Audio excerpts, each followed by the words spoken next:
Всім добрий вечір.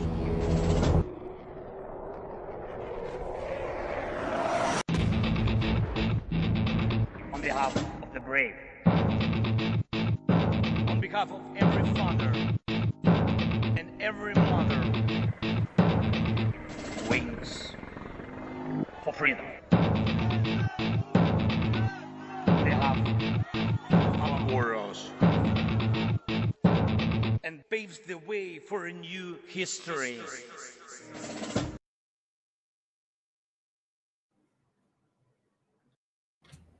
Hello and welcome to Tochnyi Weekly, the show that gets behind the headlines to discuss the full-scale Russian invasion of Ukraine. We have a great show for you this week. It's been quite an eventful week, I'd say, not just in Ukraine, but all over the world. But of course, lots of stuff happened in Ukraine. So we've got several special guests today to talk about that. But as usual, first I will present the news. Germany to Ukraine will present his report. Then we'll have our guest, ATP Geopolitics on, Jonathan from ATP Geopolitics. That will be followed by a discussion of the recent gigantic explosions in Russia from one of our Geo-Int experts, Brian. So I'll go ahead and jump right into the news. So we'll get started. Ukrainian law enforcement has identified the weapons and military units involved in a Russian attack on Red Cross workers in the Donetsk region that I reported on last week. The Prosecutor General's office shared that on September 12th, Russian forces targeted 3 International Committee of the Red Cross vehicles at a humanitarian aid station in Vyralyubivka, Konstantinivka communities using artillery fire. 5 Red Cross workers were affected, with 3 men killed and 2 others injured by shrapnel and blast impacts. The Donetsk Regional Prosecutor's Office initiated a pretrial investigation into violations of laws of war and intentional murder of civilians. Investigators discovered 2 artillery impact sites, one from a drone strike as well. Fragments of artillery shells and drone debris were retrieved, and evidence from the investigation, including statements from witnesses and forensic analysis of the scene, revealed that 252mm artillery shells and a Lancet drone, which of course are used exclusively by the Russian military, were involved. And the drone was equipped with a laser rangefinder, which would indicate that it was an intentional targeting. They also determined the direction of the attack and linked it to a specific Russian artillery unit station in Yahidne, which is part of the 1065th Artillery Regiment of the 98th Airborne Division and the 200 Separate Motor Rifle Brigade. And they, of course, are equipped with those weapons. So it seems like they found out who did it. Also, the foreign minister of Ukraine announced that Kyiv has alerted the International Atomic Energy Agency about Russia's plans to target a key nuclear energy site in Ukraine ahead of winter. He highlighted concerns over potential strikes on open switchgears at nuclear power plants and transmission substations, which are vital for the safe operation of nuclear energy infrastructure. He warned that any damage to these facilities could lead to a serious nuclear incident with worldwide repercussions. Ukrainian intelligence has shared their information with international partners, and the IAEA has been notified of what's going on. And he pointed out that Russia is the only nation in Europe to regularly threaten global security with nuclear threats. Sabiha also urged all nations and international bodies to uphold the UN Charter and take steps to prevent such actions. And he expressed gratitude to the IAEA for recently expanding its presence at multiple Ukrainian energy sites and called for a swift implementation of agreements and the need for a permanent, larger IAEA mission at critical facilities.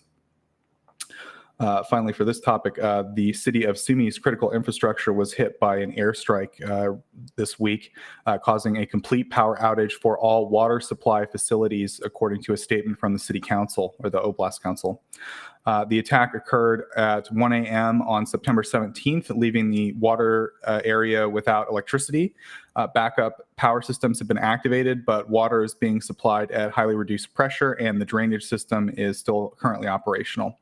The airstrike was carried out by Shahed drones and was part of a larger attack on Sumy at night. President Zelensky rejected claims made by the Wall Street Journal that 80,000 Ukrainian soldiers have currently died in the war with Russia, calling the figure inaccurate. During a meeting with journalists on September 20th, Zelensky stated that the actual number is, quote, significantly lower.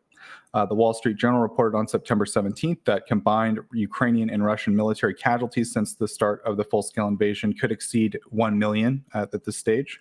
The article referenced confidential Ukrainian estimates from earlier in the year, suggesting that 80,000 Ukrainian soldiers had died with 400,000 wounded. It was also mentioned that Western intelligence estimates put Russian deaths at up to 200,000 with a similar number of wounded. In response, Colonel Roman Kostenko, a member of the Ukrainian parliament and secretary of the Parliamentary Security on National Defense, disputed the 80,000 figure and called that an exaggeration. In February, Zelensky reported that 31,000 Ukrainian soldiers had been killed since the start of the invasion. So, it's hard to say which is more accurate.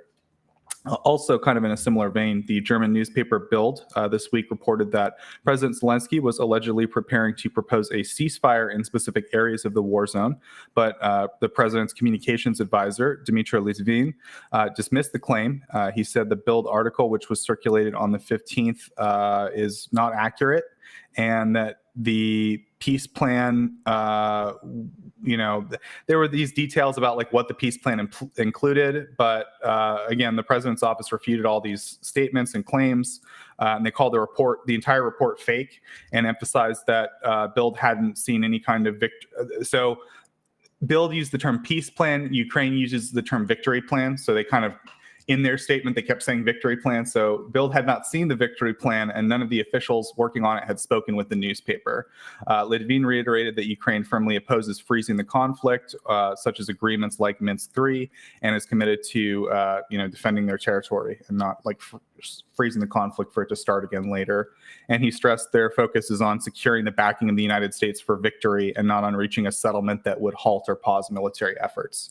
So yeah, just kind of like two reports from the media this week that sort of contradict that the Ukrainian official line has very vocally contradicted. So I wanted to point that out. I'm not, it's not for me to say who's true or what's right, but I just wanted to point out what the official statements are and where they came from. For the first time, Ukraine participated in NATO-led exercises in the Netherlands focused on testing countermeasures against drones. This is an exercise called CUAS TIE, which took place from September 10th to 20th and involved 450 participants from 19 NATO member countries and 3 partner nations.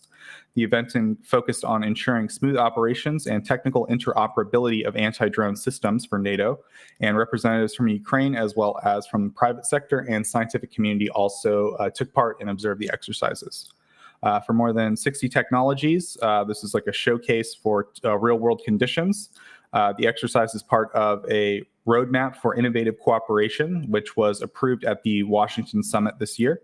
The exercise offers a platform to address key challenges, including the autonomy and coordination of unmanned aerial systems and integrating Ukraine's combat experience into countering drones for NATO. And the NATO Secretary General, Jens Stoltenberg, emphasized Ukraine's path to NATO and that, NATO integration is like underway, and this is like an example of that. Also, kind of in a similar vein, a representative from Ukraine's Ministry of Defense, usually they have these telethons in Ukraine, and sometimes officials will make statements at them. And he mentioned at one of these that 6,500 volunteers, that number has consistently been what Ukraine has recruited each month for the past few months, and that volunteers apply through military units, recruitment centers, and online platforms. And he said that the number of women applying to the armed forces is about 15 to 17% higher than the current number of women serving, and that younger applicants are also applying. So, just kind of some general, he seemed somewhat positive about the recruitment situation. I think that's pretty much it. So that's pretty much it for operational news. I'll go ahead and move on to military aid and procurement stuff.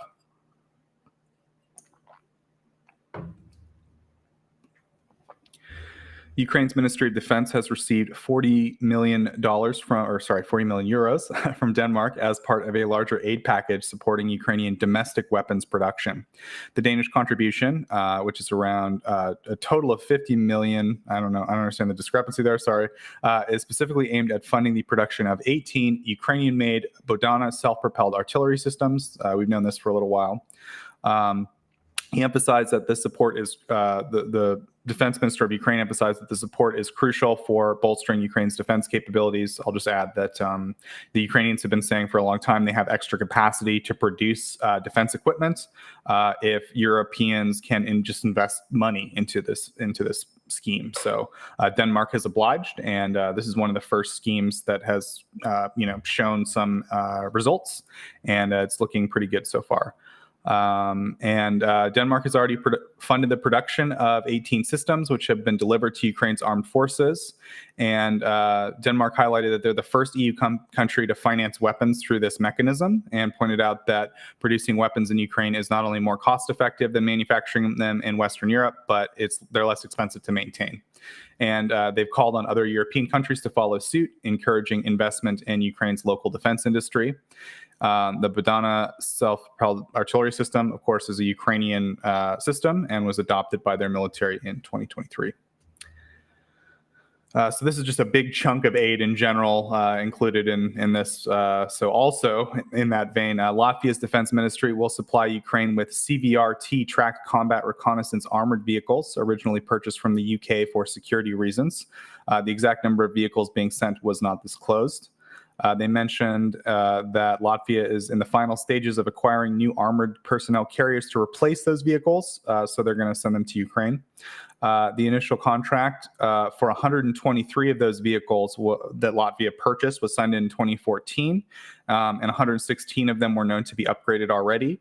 Latvia signed another contract to procure additional vehicles from the UK. And Latvia has sort of talked about this donation as part of its commitment to contribute at least 0.25% of its total GDP to Ukraine. And Latvia is also in that same package providing Ukraine with computer equipment, specialized clothing, binoculars, and other gear.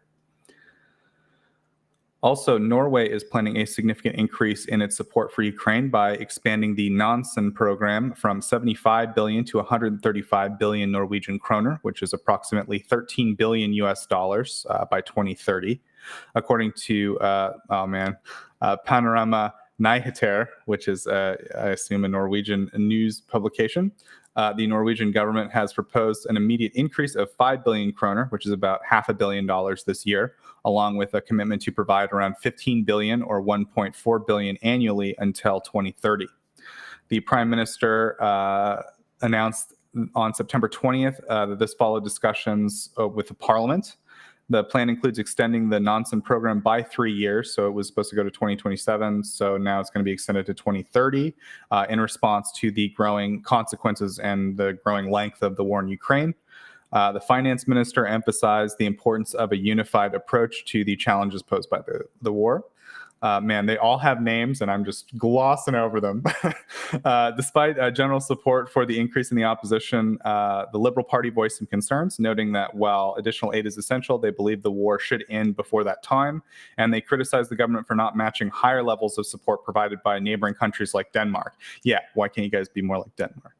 The Nansen program by Norway covers both military and civilian aid to Ukraine, and Norway has been a key supporter, recently allocating around 14 million to the International Fund for the purchase of drones and air defense systems. That was like the last major thing they did. White House National Security Advisor Jake Sullivan announced that the U.S. is preparing to send a substantial military aid package to Ukraine by the end of the month. The assistance is intended to bolster Ukraine's defense against Russian advances and safeguard key infrastructure. According to Bloomberg, Sullivan meets daily with his team to assess the needs of Ukraine. A key focus of Ukraine's request has been known to be more air defense systems, which the U.S. is currently working to supply from partner nations. Additionally, Sullivan highlighted the importance of reinforcing protection around Ukraine's energy infrastructure, including concrete barriers around transformers and substations to protect against drone strikes. He emphasized especially the need to protect nuclear energy plants.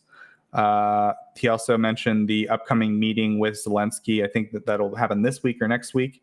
And then also, there should be some kind of high-level meetings going on in the U.S. With over 4 months before the U.S. presidential elections, Sullivan stressed that every day is crucial in terms of supporting Ukraine, and that Zelensky plans to present a victory plan in the U.S. For that meeting. Ukraine has been advocating, of course, for the use of Western weapons to target military installations deeper in Russian territory. And Sullivan stated that the goal is to strengthen Ukraine's position on the battlefield. We had a longer discussion about kind of targeting in Russia last week. I wouldn't say there's been any meaningful developments on that. It's still kind of a muddy, messy story in terms of like what's actually going on. I would say the official statement is no long-range strikes. There's been some talk that maybe there's some unofficial things going on, but anyway, hopefully we'll get more clarity next week. Also, I guess, kind of in the vein of European military aid, a group of Ukrainian military pilots has completed their Air Force training on Alpha Jet trainer aircraft, according to the French General Staff. The training started in March 2024 and aimed to meet Ukraine's operational needs as part of France's broader support for the country. The accelerated program is tailored for Ukrainian F-16 fighter pilots, and it took place in an undisclosed airbase in southwestern France, where young Ukrainian pilots, including those with no prior experience, who had flown, and some of the others who had flown only trainer aircraft, underwent the course. The French Air and Space Forces are committed to training 26 total pilots over 2 years. Prior to starting their flight exercises, the pilots completed several months of pre-preparation in the UK, including language training. The training program was significantly accelerated to last for 6 months, which is compared to the usual 18-month course. The expedited approach, of course, is for the urgent demands for pilots. And the French media reported that France plans to upgrade its Mirage jets for Ukraine. Like, in other words, like alongside the reports about this happening, like French media reported that. And yeah, these aircraft will be modified to target both air and ground positions in response to Ukraine's immediate need for a versatile combat aircraft. Again, these are just statements from the French media. In September, Ukraine's Defense Procurement Agency signed contracts to procure 1,300 DJI Mavic drones of various models, which amounted to approximately $4 million, according to a report by a Ukrainian-focused finance media outlet. They cited information from the Prozoro public procurement system, which is like a transparent system that the Ukrainian government bids on contracts. The contracts include orders for 500 Mavic 3T drones equipped with thermal imagers, and they noted that this is a record low for military drone prices, and they sort of praised the Prozoro platform as allowing for transparent pricing, and that keeps costs low. Additionally, they signed 5 more contracts to purchase 800 more DJI 3E drones. These are daytime models, and they included like extra battery chargers, and that increased the cost. And several other drone configurations were purchased as well.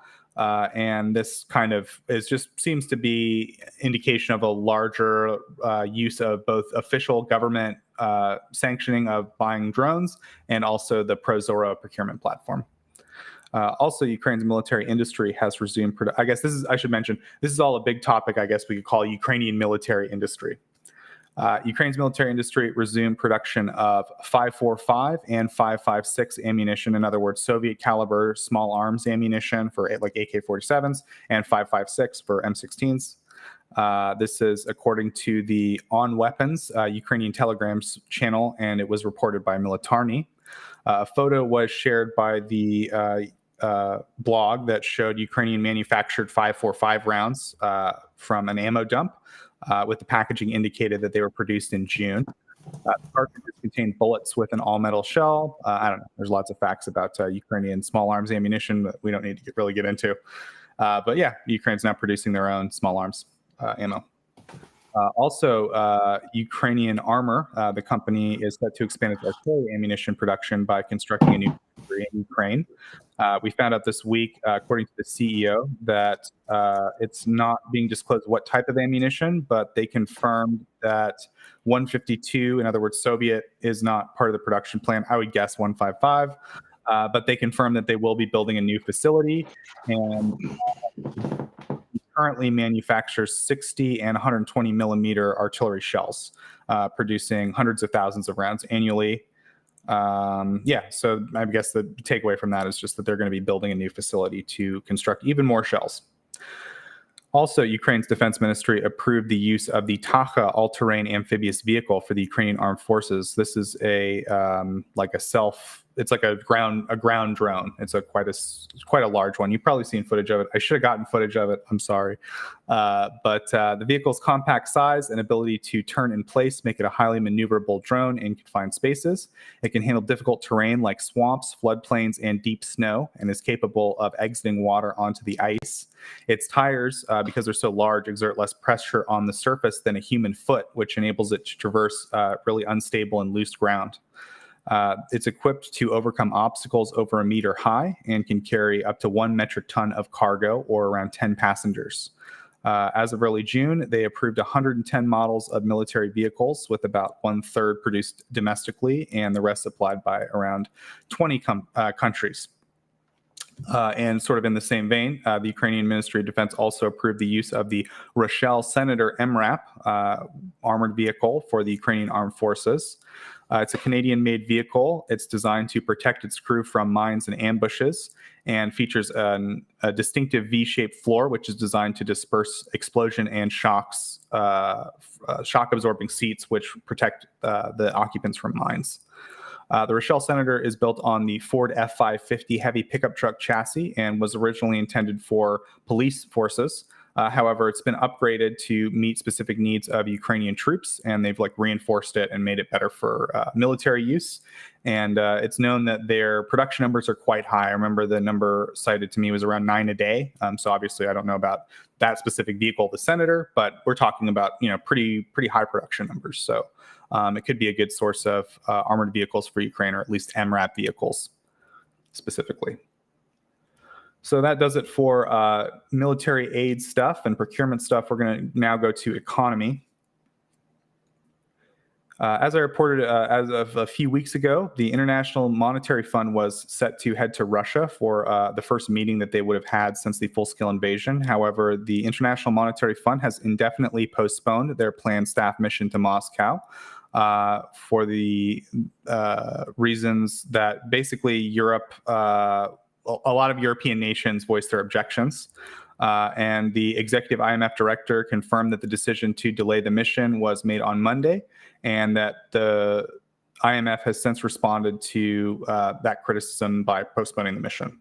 And yeah, it's indefinitely postponed. So it seems like, the European criticism had some impact on the IMF, and they'll no longer, they don't seem to be planning to go anytime soon.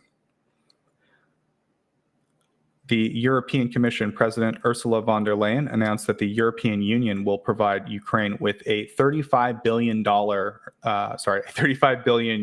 loan backed by profits from immobilized Russian assets. The announcement was made during a joint press conference with the Ukrainian presidents in Kyiv. They highlighted the importance of the loan, noting that Ukraine needs to maintain the functioning of its state economy. I think I mentioned last week, obviously, the Ukrainian budget is pretty highly in debt. And that these funds will bolster Ukrainian defenses against Russian aggression. The $35 billion loan is part of the G7 commitment that was made earlier this year, and it's a significant step towards Ukrainian budgetary improvements. And it should go directly into Ukraine's national budget, which will enhance the country's financial stability. Additionally, at that conference, they announced $160 million to Ukraine to support its energy security ahead of the winter season. They highlighted that since Russia's invasion, Ukraine has provided $2 billion to support Ukraine's energy sector, and this additional $160 million is designed to help with their long-term energy needs and challenges. They are also providing Ukraine around 2 gigawatts of electricity, which will cover around 12% of the country's energy needs, which will compensate somewhat for the power generation loss from the nuclear plant currently under Russian occupation and the Russian attacks on the energy grid. Finally, they stressed the importance of boosting Ukraine's energy production, focusing on decentralizing and expanding renewable energy, which she said the EU will help Ukraine to achieve. Russian authorities have allegedly begun shifting trade with China to cryptocurrencies, according to a report by the Moscow Times. This is an experimental legal framework which is being allowed by a select group of importers, including electronics manufacturers. Some members of the Russian financial and industrial establishment have been allowed to pay for Chinese goods using digital currencies. The companies chosen for the experiment primarily deal with dual-use goods, which can be used for both civilian and military purposes. Recently, there have been significant payment challenges with banks in China and other countries, and the Russian government, in order to resolve these issues, started this program to allow the companies with the largest turnover with China to try this method. The initiative enables cryptocurrency transactions under the supervision of the Russian Central Bank. The Ministry of Finance are responsible for determining which companies can participate in the legal system. And currently, medium-sized businesses are excluded, so only large firms are allowed to do this. Russian law, so the reason it's kind of unique or interesting is that Russian law doesn't explicitly prohibit using cryptocurrencies for foreign payments, but there are no established legal precedents, and in general, Russia has been kind of hostile to cryptocurrency.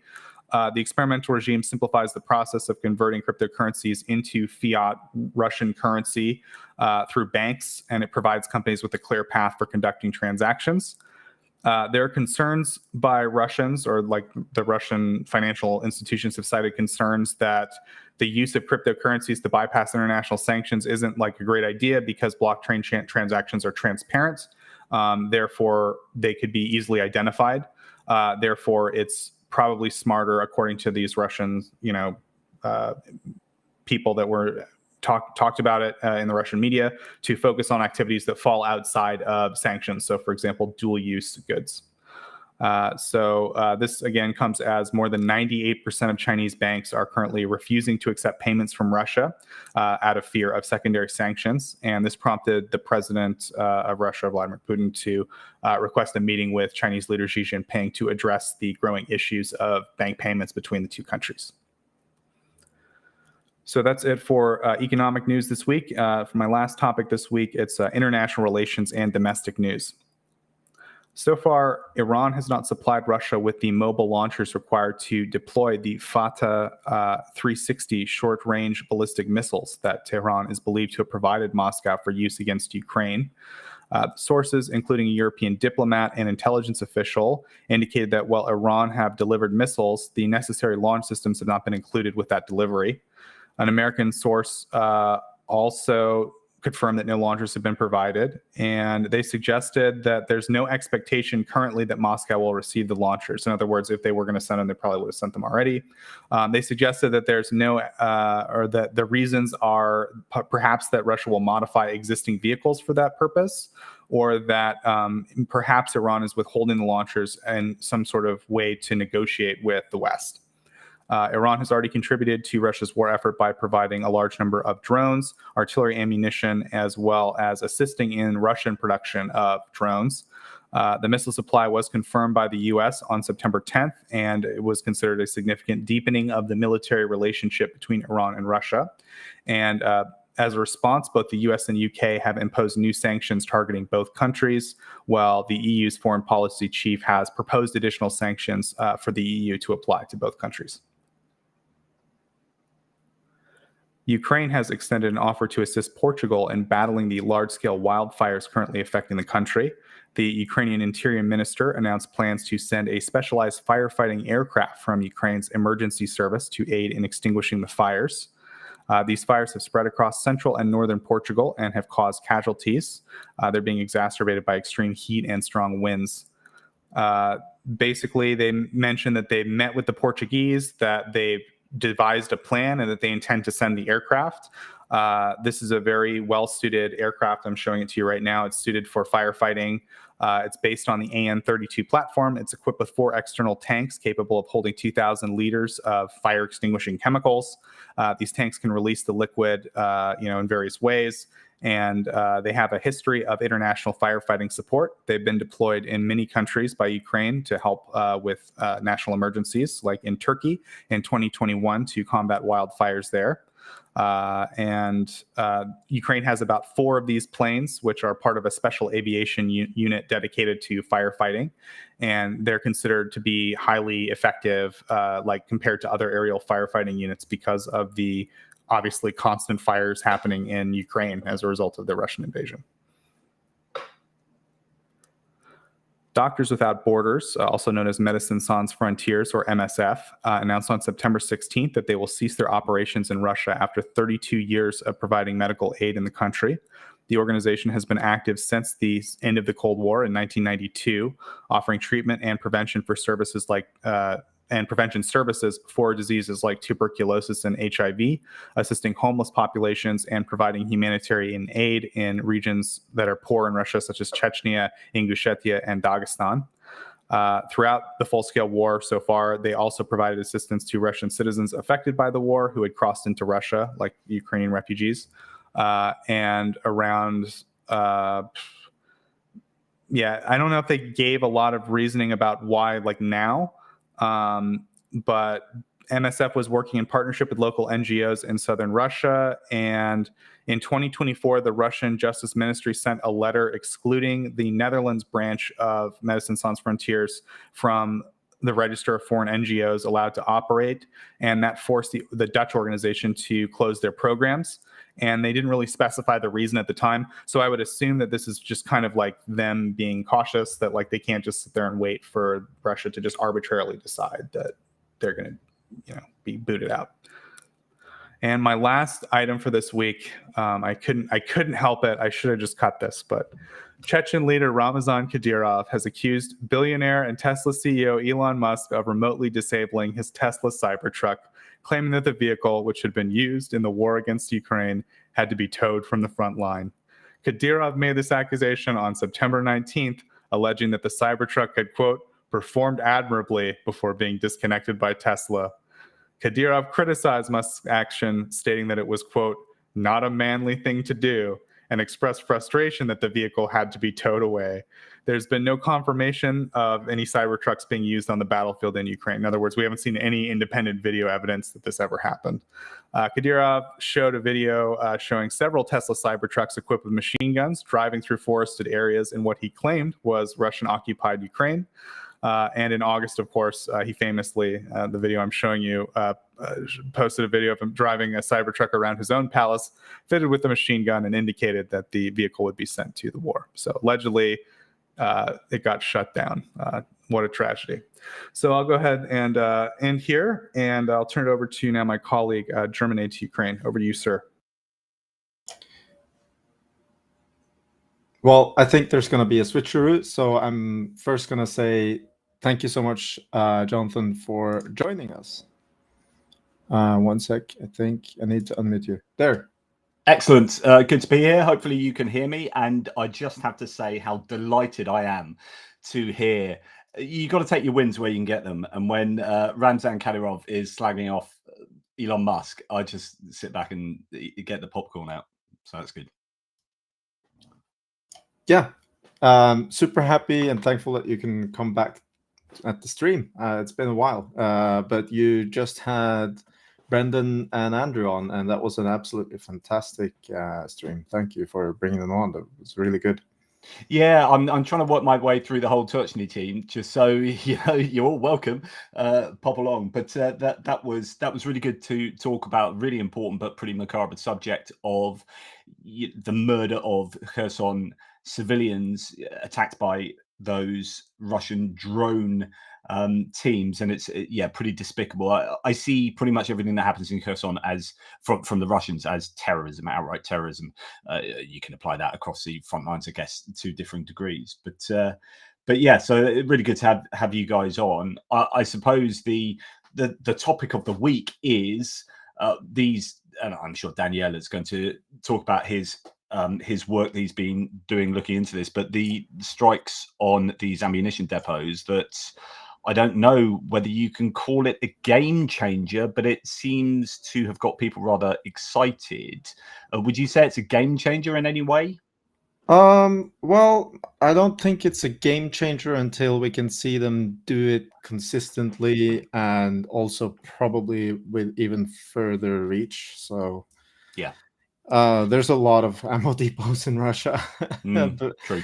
but this is definitely a new element to the war, I would say. That Ukraine is able to strike big logistic facilities that are that far from the front lines and also succeed pretty well as well. So yeah, Daniele is arriving. I think he's trying to get his kids to sleep. But Brian here has been really the brain and the driver behind the initial battle damage assessment that we spent quite a while on at the end of this week. I mean, we had 2 long nights to together as a team putting them out. So yeah. I suppose it depends whether there are. When I talk about game changer, it depends in what context you're talking about, of course, and it's a phrase that's used all too often.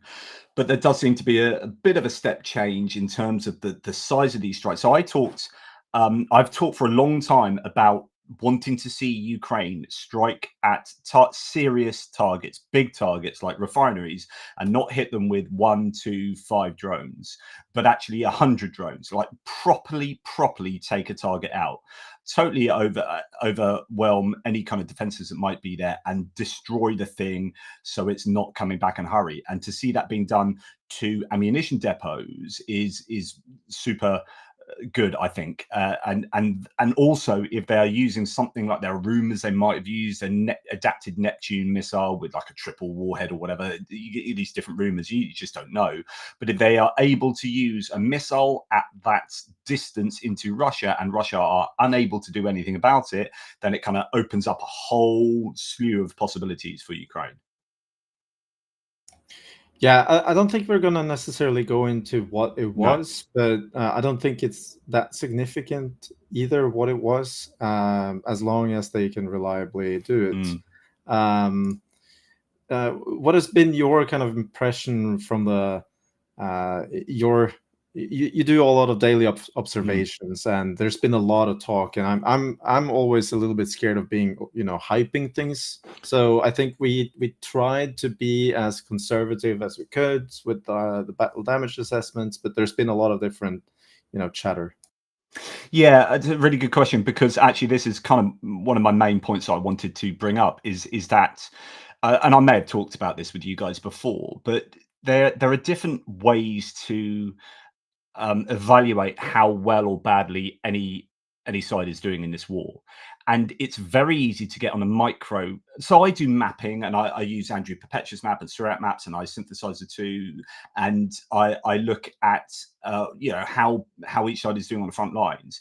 And when you get your head deep into the mapping world and you're looking at fields and tree lines, you can get very depressed about the state of affairs for the Ukrainians, particularly at the moment, with the Russians, I think, throwing everything and a kitchen sink at the Ukrainians. I think they're trying to do that ahead of the weather changes, and also just fully culminating and running out of stuff. They're just throwing everything they possibly can. And when you look at it from the micro level, it can get a little bit depressing for the Ukrainians, because the Russians are making, although Kursk, I think, has been particularly good for a number of different reasons, but it's very easy to think that, oh, woe is Ukraine. But when you zoom out to a macro level and you start understanding the war, or the battles, even the tactical and the operational in the strategic context, and when you start understanding all of these different ways of looking at the war and trying to work out where the asymmetries lie and who has the advantage in any given domain, you're trying to understand the politics, the economics, the financial. You're trying to understand the sanctions. You're trying to understand personnel issues, labor shortages. You're trying to understand military aid from different countries. You're trying to understand huge like $35 billion frozen assets underwritten loan that's going to be paid back by the frozen assets profit, and you're looking at all these different things, and every time you're looking at something that Ukraine gets or receives, the question is always, well, what does Russia get as well? So is there a true asymmetry here? And when $35 billion is coming in from the EU, what's coming in for Russia? And you start understanding that actually there's an awful lot to be quite not happy about, but confident about with regard to the outcome of this war in terms of Ukraine. And I think that these strikes in the last week have shown what Ukraine could do when they get the right kit and the right permissions to do stuff. It's a very simple thing. You just need more stuff than the other team, and you need to be able to use it better than them. And where they have mass over you need to have precision to overcome mass, and you need to do things much more efficiently in a cleverer way than them, because they have more of whatever it is. And so I think there's a lot to be happy about, and this, not happy, but do you know what I mean? Confident that Ukraine are on something of the right track, especially when you see events like this week. Yep, absolutely. Having overmatch is something that is crucial. I think we're gonna introduce Brian. He has prepared some words for what we did the last few days with regards to the battle damage assessment. So welcome, Brian. Thank you, Erlend. This last week has been a complete doozy, to be honest. We have around 3. Oh yeah, thank you for this. This is actually the Torapets 1 assessment, and this the entire section that has been imaged right now over here, which has the red dots on them, are confirmed. And this is the new section apparently, which was being built to store more ammunition for the front lines.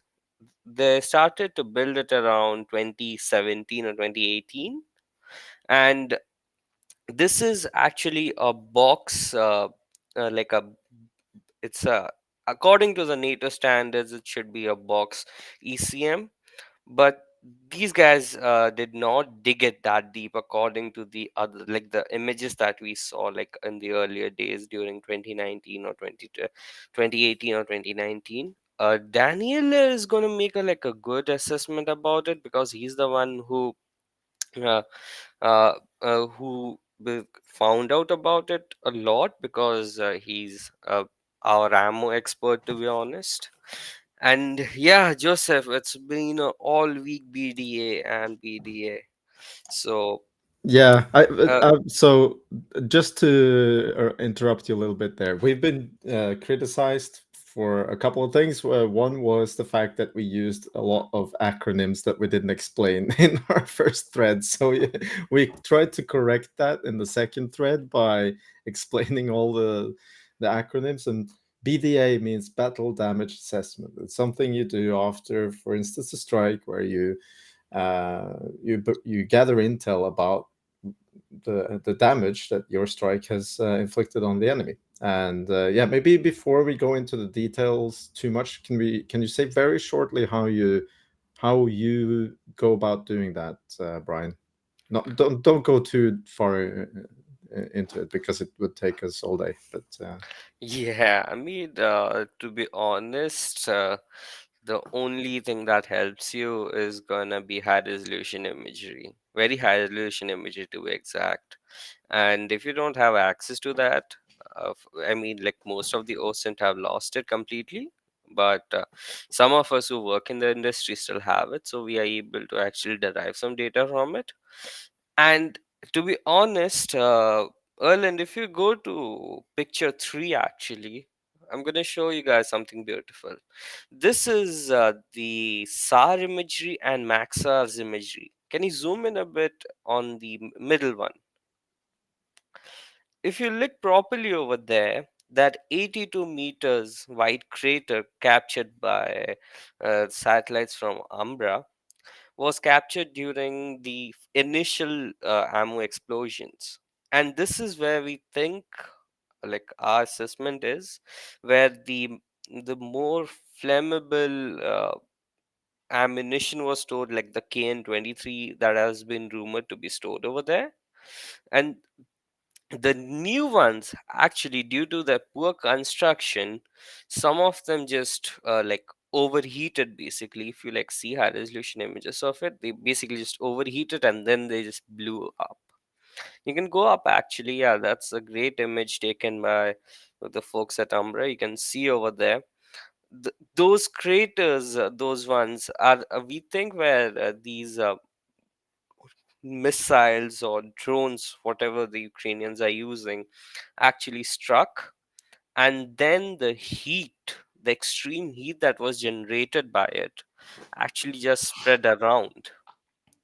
You can go to image 2 now to basically show you this is how how it looked during the initial stages. Like this is the shortwave infrared band, which allows you to see through fire a bit. I mean, not through fire, through smoke. And you can see those the middle areas that are completely damaged. And over there on the left hand side, the old ammunition storage, you can also see that area has like completely been cratered because of these ammo explosions. There is also a train that didn't blow up, uh, but it has been completely destroyed. It's only visible in high resolution imagery, that which I checked out thanks to some folks. This, by the way, is the 107th arsenal. Uh, you guys can now like move to the next imagery of the 23rd GRAO arsenal. That's the next one. Yeah, this was the most recent strike that we had images of. Same story. Most of the again, this is the shortwave infrared band, allows you to see through smoke a lot. Sorry, Brian, can I just to interrupt? Sorry, to let viewers know that in case they don't know. So the first one was Toropets, and that was in the Tver region, which is basically on a par with Moscow, about 500 kilometers north of the Ukrainian border.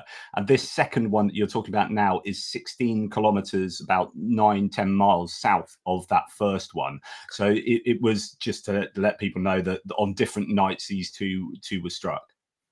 Yes, that's correct. Thank you for that. This is that one is the most recent one. The Actually, the 23rd the GRAO arsenal was oh yeah, thankfully someone pulled up Andrew's map. I think that's the one. Yeah, that's the one over there. The one that's on the top is the 107th that got hit the first day, and second would be just 16 or 15 kilometers away is the second one. That's the 23rd GRAO arsenal. There was some ammunition over there, but the explosions were not that spectacular, to be honest. I mean, if you're measuring it through explosions, then nah. But the next one, the one in the one in Tichtorhurst, the that's the most important one. I think you can go to the Tichtorhurst image now. Yeah, that's the area. Yeah, correct. Yeah, I'm just showing it on the map so you can see all the three different ones are. I mean, the arsenals are very far apart. Yeah, 1,300 something kilometers apart. Yeah, there is an important thing about this ammo depot. Actually, the ammo depot actually hosted North Korean ammunition. It was modified around like early days of 2023 when the first reports came in. They started to dig more revertments to actually accommodate more ammunition. I think Mr. Tatargami did a good thread on it, and yeah, when I reviewed images as well, you could see trains going in and out every day, basically carrying the shipping crates, which brought in the North Korean ammunition. I think you can switch over to that image to actually show people the new uh, the new diggings that were done, the new revertments, if possible. The next image here. Zoom into the Amber Depot region. The one beside it is. So if you look carefully over there, there have been new revertments that have been built to store these ammunition from North Korea. And this was a sort of a priority target that Ukrainians wanted to hit but were not able to hit. And now, like from the resolution that we have, we think that some major parts are actually still on fire to to this hour that I last checked using firms. And so glad they have high res. Yeah, because they are Radio Free Europe and they would have high res. The one that's the near it, that's the aerodrome, and frankly, there were a bunch of Su-35s over there, and we still have not ascertained if they have been damaged because I don't have that kind of resolution as of yet. Right now, I still haven't found it. That's also, and the best for the last is the RS-28 Sarmat failure that happened in the Ples Cosmodrome. This is a bonus segment. This is a bonus segment for you guys. Maxar took beautiful imagery of that place. You can see the thing exploded in its own silo, and also for some, I think it's most probably fuel that also went around into the forest. If you carefully see in the image, there are red fire trucks that are trying to put out the fires that have been raging. If you zoom out a bit, you can see the fires on up on the north. uh yeah, those ones. Yeah, it has basically set fire to this forest, and there are fire trucks that are responding to it. You can go to another image that is basically a close-up of that. Yeah, that's the one. Yeah, just to Yes. explain. So what happened here is that one of Russia's intercontinental ballistic missiles called Sarmat exploded inside the launch silo. Yeah, they were testing it. They were scheduled to test it. I think it blew up during its fueling stage. That's what the unofficial assessment is as of now. We have not heard anything from the Russian news sites as of yet. And I don't think they're going to be talking about it because this is like a major kick to their proverbial balls, to be honest, because RS-28 Sarmat was touted to be one of their best, and this was supposed to go to Washington. I think that it has failed to even leave its Haven't they only had one successful launch in 4 or something like that? Yes, yes. And this incident in the Plesk Cosmodrome will actually set their testing schedule back by a lot, because building a silo and all the electronics that are involved in it and everything, it's going to take a lot of time, and now they do not have the time or the effort to even rebuild these things, because it's rumored that some of the components that are used in the RS-28 are from the West. So so we have to look what's going to happen. That's all for my segment. Could you show us, Erlend, the Tikaretsk explosion picture again that was on Andrew's map? I just want to point something out on that. Just that image would be quite useful. Sorry to cause you to.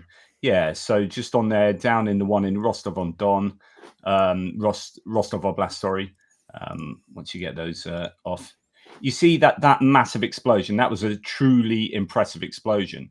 The reason why that was burning so brightly is because that was all the red lines that Russia had stored up in that ammunition depot, and all the red lines were just burning and burning. And hopefully Biden can look at that and go, "Oh, right, turns out that nothing is going to happen," and lift restrictions. Anyway, I love that. Thank you, Jonathan. no problem. Yeah. But on a serious note, you know, when you're trying to work out, you know, trying to work out escalation management, right? It's serious. The thing is, if you get this wrong, right, and this is why I have some sympathy for Jake Sullivan. I know that's going to be highly controversial because I actually disagree, but I can understand why Jake Sullivan and others, whoever they may be, might be very cautious, because if you get it wrong, you have a nuclear war, right? And that's the sort of thing you don't want to get wrong, right? So I understand over caution being employed. But on the other hand, if you're looking at the form of Russia, if you're using a bit of inductive reasoning, like this horse, how many times has it lost a race? Well, it's lost a race every single time it's run. So how many times has Russia lied about red lines? Every single time they've mentioned red lines. Okay, so what do I think about this horse in the next race? Well, the odds are on for this horse to lose. So the odds are on for Putin not to cross any red lines. And you can look at the rationale for using nukes, because it's going to be just suicidal. Not only did China being very strong, the only thing they're strong on with regard to Russia is not using nukes. And we know that the US and NATO have warned Russia that if they use nukes, they'll get their whole like Arctic fleet sunk, or whatever the threat has been. I don't know, but it's about using conventional warfare to wreak havoc on the Russians. So like, I think we are well justified in believing that actually Russia won't escalate in any meaningful way. And then the other question is, well, what are the ways that Russia can escalate? So is it just about nukes, or is there something else they can do? And of course, there are plenty of other options. And then the question is, okay, well, why would Russia want to escalate? So what is a reason for Russia escalating? Is it to speak to their own population about how strong they are and say, you know, flexing for their own domestic audience? Is it about flexing to the international audience? Is it about posture, or is it about retribution? Is it about actually damaging? Is it about getting an advantage on the battlefield? Well, if they're going to be hammered on the Arctic fleet and X, Y, and Z, will that actually happen? And so there's an awful lot that can be said. And also, you know, in terms of you know, if one of their rationales is to flex to their own domestic audience, and some people are saying, well, some of the ways that Russia can escalate is to do things like allow Iran to have technological nuclear technology and weaponry tech and knowledge and so on and so forth. But that's a kind of really long game, right? And that's not going to be flexing to their domestic audience. And so you're trying to piece together all of these arguments, and I just conclude at the end of the day that it's highly unlikely that Russia are going to do something like press the red button or use tactical nukes even. I just think it's ridiculous. And so we've seen Ukraine be able to strike very deep into Russia in the places where Western weapons are being requested to strike, and nothing is happening. And you know, I think those red lines should be lifted, and we've got good reason to think that nothing will happen if they were. And another thing that makes me really have my mind spin is that the US is talking about escalate to de-escalate in other places in the world, while in Ukraine they're so much on the back foot. So yeah, I don't want to really wander into the whole corridors of the White House too much, but yeah, I mean the problem we've seen also in Europe has been that when the Ukrainians have been really on the offensive and succeeding on the battlefield, instead of pushing the gas and giving more aid to enhance that success, they're really not. That it seems like they're more on the break. And yeah, and I think that might have something to do with something I call the Putin paradox. I think I've spoken about this before to you guys, which is that the better you do, the better Ukraine does against Russia, sorry, then the more likely it is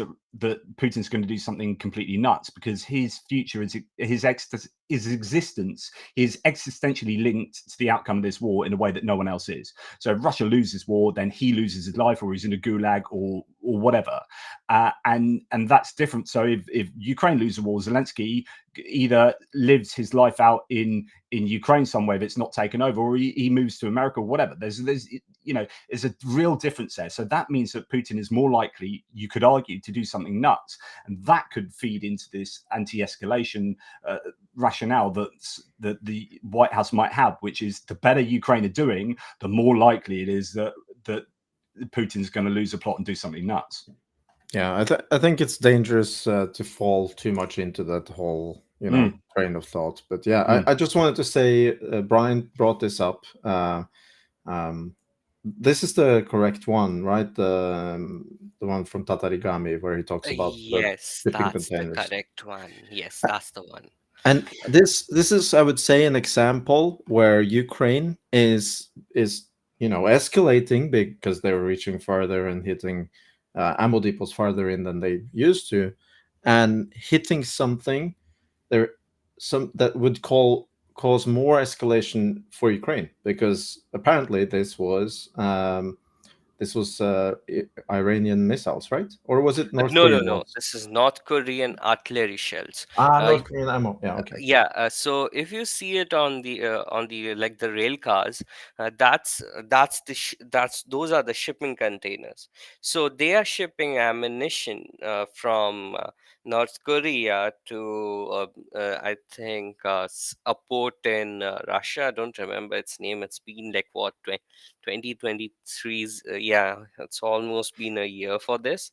So what they have been doing is they had been shipping ammunition from a port in North Korea to Russia, and then Russia was using trains to basically transport this ammunition to this forward base that's nearby to the front lines. If you also see carefully, you can see the new revertments that were dug inside over there. Those are the new revertments that I'm talking about, and those are storing ammunition. I think there would be another image showing the ammunition inside it. Is there? Yeah, that's the one. Yeah. So you can see the ammo crates are inside the revertments, and they are not storing it inside their pre-built ammo storages. It's just being stored out in the open. So just one strike and everything's gonna catch fire. Just to let people know, and I put a link in the live chat, but CSIS and Beyond Parallel have been following this very closely. Back in February, they did a really big report on it. As I say, links in the live chat. And I think they've done other reports that have mapped the route that this ammo takes from North Korea, as you say, all the way to Tikhoretsk there. And it is detailed. It's a really, really good analysis. And it's interesting that they were talking about this this is open source intelligence. This is intelligence that everyone would that the Ukraine and the US will know about, but it's out there in the open. CSIS have done this report, so everyone knows that there's this North Korean ammunition stored. You know exactly where it's been stored. This is an easy target. Now, there's be so many examples where the Ukrainians could hit and severely damage. It's like there are so many potential targets we could get excited about, and just do the Ukrainians have enough munitions? Do they have enough drones? What's their production capacity for these drones and for these missiles, etc., etc.? Yeah, because Washington actually first released images of the shipping containers, I think it was in a press briefing that they did, and with their complete Uncle Sam resolution. That's 15 centimeters for the ones that I'm saying. That's like the best resolution that you can get as of now. So it was I think it was a rip off directly from the DNI briefings, but they were the first ones who talked about it, and then they basically, and then basically CSIS, as you said, did a huge report on it, and then Tatarigami, and I remember reading it from there. Yeah, and by the way, the image that you just showed, that's from Ticarus. That's from, I think, Brady Afric. Yeah, that Brady Afric, cool guy. So he's the one who posted I think that's Sentinel-2 image. Yeah, Sentinel-2, and I think he had written a custom script which basically puts the SWIR band with the true color image, so it's easier for visualization. And you can see, like, as the ammo is just stored in the open, it's catching fire, so there's nothing they can do. And that's why you saw the spectacular explosions. That's the reason why, because everything is just stored in the open, and it's just a big powder keg that's going to blow up any moment, any time you, like, throw a drone or a cruise missile. I don't know, and I don't want to comment on any of it.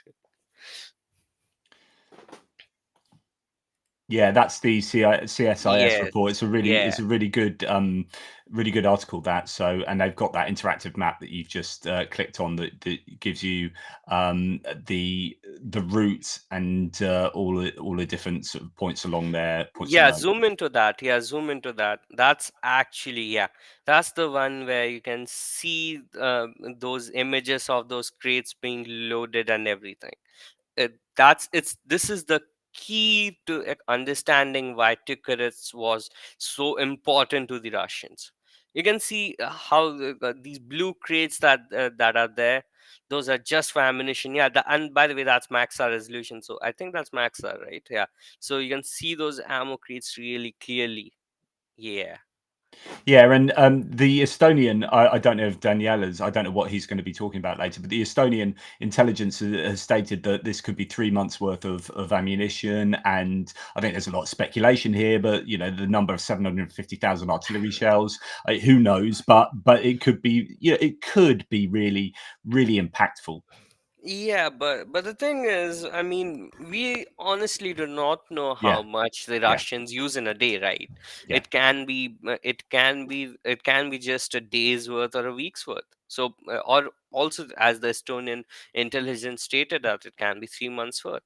So there is no way, unless you have some sort of an human intelligence source that is saying how much of ammunition that was stored over there, and then they're gonna make an estimate about it, because there's no way using satellites you're gonna be counting how many crates of ammunition is there, right? Like even in the CSIS article, they have just made like assumptions and probabilities rather than just uh, going to straight facts. And that's it. There's the reason why you can see that the Ticaret's ammunition depot is in such a strategic spot, because it's so close to the front lines, but at the same time far away from frequent Ukrainian attacks. And you can also see the highways that are basically leading in and out of that region. So if the Russians want it by like highway, I mean by road, they can get it. If they want it via rails, they can get it. So that's why that is in one of the most strategic locations that it could be in. And the classic maxim is that you don't want to present problems to the enemy. You want to present dilemmas where there is no solution. Problems have solutions, dilemmas have least worst option. And so when it comes to these sorts of targets, the Ukrainians will know full well, I assume, where every single ammunition depot of decent size is going to be in Russia, as well as all these other potential targets. And the Russians are going to be, are presented with especially with what they've seen for the last week, they've got this problem where they've got a blanket that is not big enough to cover their bed. So they've got air defenses defenses that are not extensive enough to cover that. Russia's a massive country, and they have spread out targets. And where do they put those air defenses? If they put them over here, it's like pulling the cover over to this area to cover yourself over here, but then your feet are then out in the cold. So then you pull the blanket to cover your feet, and now your shoulders. So the blanket is too small for Russia. Where do they protect? What do they choose to protect? Because now it was going to be I think possibly Ukrainians were being very clever, which is hit all these oil refineries, hit these oil depots. Then Russia's scrabbling around, maybe moving their air defenses to start protecting oil infrastructure. And then Ukraine hits these ammo depots massively. And now Russia has to think, well, where are we protecting our ammo depots enough? What's Ukraine going to hit this next week? And that's just keeping the Russians guessing. And there just simply isn't enough air defense to do the job. Yes. Yeah, that's correct, because making like a air defense vehicle that is basically capable of intercepting like a ton of drones or like cruise missiles is very hard. You cannot just have a ZSU over there firing away blindly into the night for intercepting a cruise missile, right?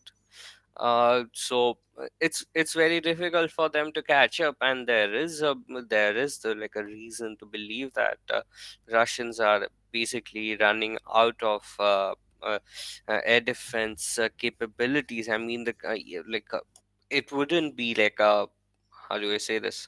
I mean, even we saw it in the Kursk offensive that Ukrainian planes were flying freely over the skies, and there was nothing that was protecting them. If the Russians had air defense like the Tor or the Shilka, they would be like firing at anything that would fly, but there was nothing, right?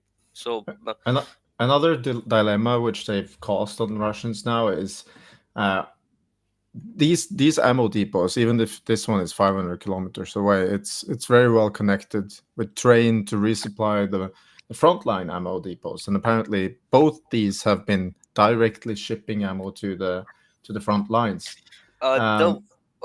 Sorry for cutting in. The one that's the 107th is actually important for one reason. That's because it was storing KN-23 missiles.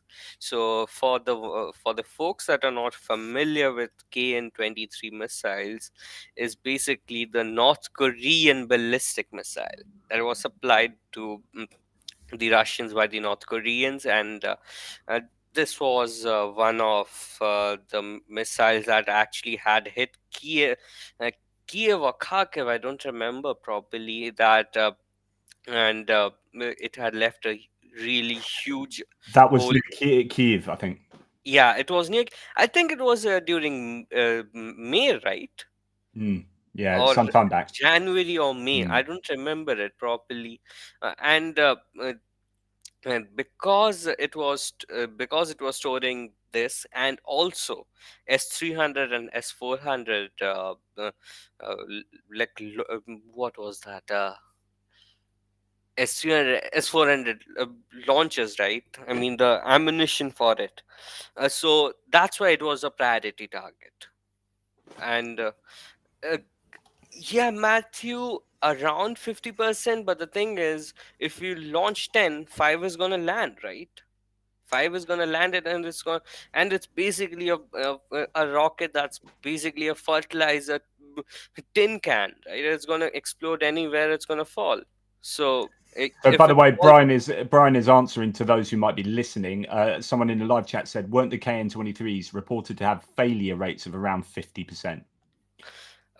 Yeah, thank you for that. Yeah, so the thing is, the 5 missiles that are going to be successfully launched and is going to land in the middle of Kiev, you're going to have a lot of dead people, right? So just cutting this thing off, basically the entire thing, that's really important for them, because these cruise missiles do pose a lot of threat. You cannot just disregard some sort of an equipment by saying, oh yeah, it has a 50% failure rate, or it has a 60% failure rate. But at the end of the day, when you launch 10, even if 4 land, what if it lands on a hospital? You're going to have a lot of dead casualties. So That's why hitting these ammunition depots is very important. Yes, and one thing I wanted to say about the whole dilemma thing is that these ammo depots are very large, right? They can room enormous, or could room enormous amounts of ammunition, especially if you also include that they were storing it outdoor. And before I'm going to talk, I should actually introduce Daniele, which joined us. Sorry, Daniele. Thank you for joining us. How are you doing? Well, anyways, talk when you're free, Daniele. Yes, walk us through your dilemma. On my microphone. Sorry, guys. Okay. Okay. Well, welcome, to everyone. Daniele. Good evening. Yeah, so the dilemma is these were very, very large ammo depots, and they were, as we've seen, both of them, they were storing ammo both inside bunkers. Apparently, also some of the bunkers were overfilled, so there were ammo basically just sticking out from the hangar doors that were supposed to be closed, of course, the armored doors, and all around the base. And this was very useful for the Russians because they use something called a push logistics system, where they just say, okay, we want a certain amount of ammo to flow to this ammo depot every month. And they're just going to continue to push it, even if they don't use it all. And the Russians did actually pull a lot of ammo away from some of the parts of the front lines where Ukraine could hit with HIMARS and other long-range artillery weapons. So they had to pull their frontline ammo depots away because, as we saw, I guess it was summer 2022, there was quite a lot of these ammo depots going up, and they were pretty large explosions as well, especially to be like frontline magazines. And one of the reasons were the push logistics systems, when the Russians couldn't use up their ammo that they got from the logistics systems, it just piled up. And when they don't have these huge ammo depots anymore, where are they going to push it to? It's going to be a dilemma for them. Are they going to just continue to push it straight to the front lines again? And what I was talking about earlier, Erlend, with regard to asymmetries and making sure that whatever domain we're talking about, Ukraine has the advantage in some kind of way. In order to win this war, they need the advantage everywhere they can get it. And one of them, where Ukraine definitely has the advantage, is in ammunition storage. So, and I've argued that, and I don't know if this is at all doable, maybe some of you guys can chime in on this, and I think this is possibly relevant to F-16 storage, if you like. So Ukraine is in a great position where they can, if they need to, just store massive amounts of ammunition in Poland and Germany, right? And they can keep it out there, and that is safe. The Russians are not going to strike those ammo depots. So we have a situation where Russia has that problem, but Ukraine doesn't. And Ukraine therefore needs to absolutely hammer that asymmetry and gain that advantage. And I've long argued that with F-16s, they should keep them in Romania and Poland and Germany or whatever for maintenance, right? And then every time they need them, fly them out to a forward operating base and refuel, take off from there, do your mission, fly back, and then fly all the way back. I mean, it's going to be a bit logistically a bit of a headache, but your F-16s will be safe and kept, you know, in these airfields in Romania or Poland or whatever. And that's kind of the similar thing, which is keep as much kit outside of Ukraine as possible with your allies and bring it in when you need it. Well, yeah, I don't know if it's politically viable to do that, but of course it would be an advantage. But I want to say that Ukraine at least has done some reforms from the Soviet system when it comes to the push logistics system. Of course, there's been these issues have been present in Ukraine as well, but to a much less of an extent possibly also because they never really have enough ammo to overfill their frontline magazines. So they're not going to have the same. It's a Japanese just-in-time like logistics, isn't it? Like just-in-time, like get it, use it, get it, use it. But that's really what you want to have on the front lines too. Well, you want to have the ammo arriving just in time, because you don't want these enormous pileups. And if Ukraine can continue to do this, and also with a further extent than what they've done now, they might start creating some holes in the logistics systems for ammo, and that could be very, very bad for the Russians. But I think we will have to see this continuing over quite a long period, where persistent strikes on ammo depots and logistics centers. Yeah, I mean, it's gonna take a bit of time, because the Soviets, I mean, the Ukrainian military structure is still embedded in its Soviet mindset, and it's gonna take time to go away. I mean, you cannot just reform a country in one night, right? Rome wasn't built in a day, so it's gonna take a lot of time. But it's slowly advancing to the stage where it has recently announced that 14,000 of its 14K of its equipment is going to be up to the NATO standards, and it's a really good thing to hear. They're slowly learning and building up their tactics and modifying them according to the NATO standards, because NATO are the ones who know how to basically fight the Russians, right? They have been running the numbers for like what decades. If the Soviets come through this area, then how are we going to deal with them? So to be honest, until the entire NATO mindset does not set in for the Ukrainian generals and the top echelons of the military, it's going to take time. But at the same time, we are seeing good signs for it. Matthew said, and someone said this on one of my threads when I mentioned the whole put the F-16s outside of Ukraine if you possibly can. And I know it'll add air time to the airframes, flight time, and that's an issue. But this was a tactic used. I don't know the details, but either and or possibly the Korean War and the Vietnam War, where the Chinese Soviet planes were kept outside. And I don't know the details, but there is precedence for that in history, keeping planes outside the countries that they're fighting in and pretending that they're X, Y, Z. Yeah, I tried to find a segue to what Daniele wants to talk about, but I didn't. So, Daniele, what's your topic for us today? Because I know talking about things that are foreign in countries where they shouldn't be. Was that what you're going to say? Maybe. Well, I'm joking, Daniele. I guess engineering art is foreign to the Russians, right? Or is it? Well, it depends on what art means, because if art means creating very nice fireworks, yeah, they are very, very good on that. Well, first of all, just to give some context, we started to do the damage assessment with Brian and all the rest of the teams immediately after the event. And that night, essentially, most of the analysis was already done. And I was saying, oh, what could be interesting to look?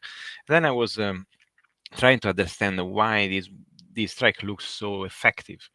And so probably also by professional deformation, I start to look on how these sites, especially those that you are looking at the moment, were built.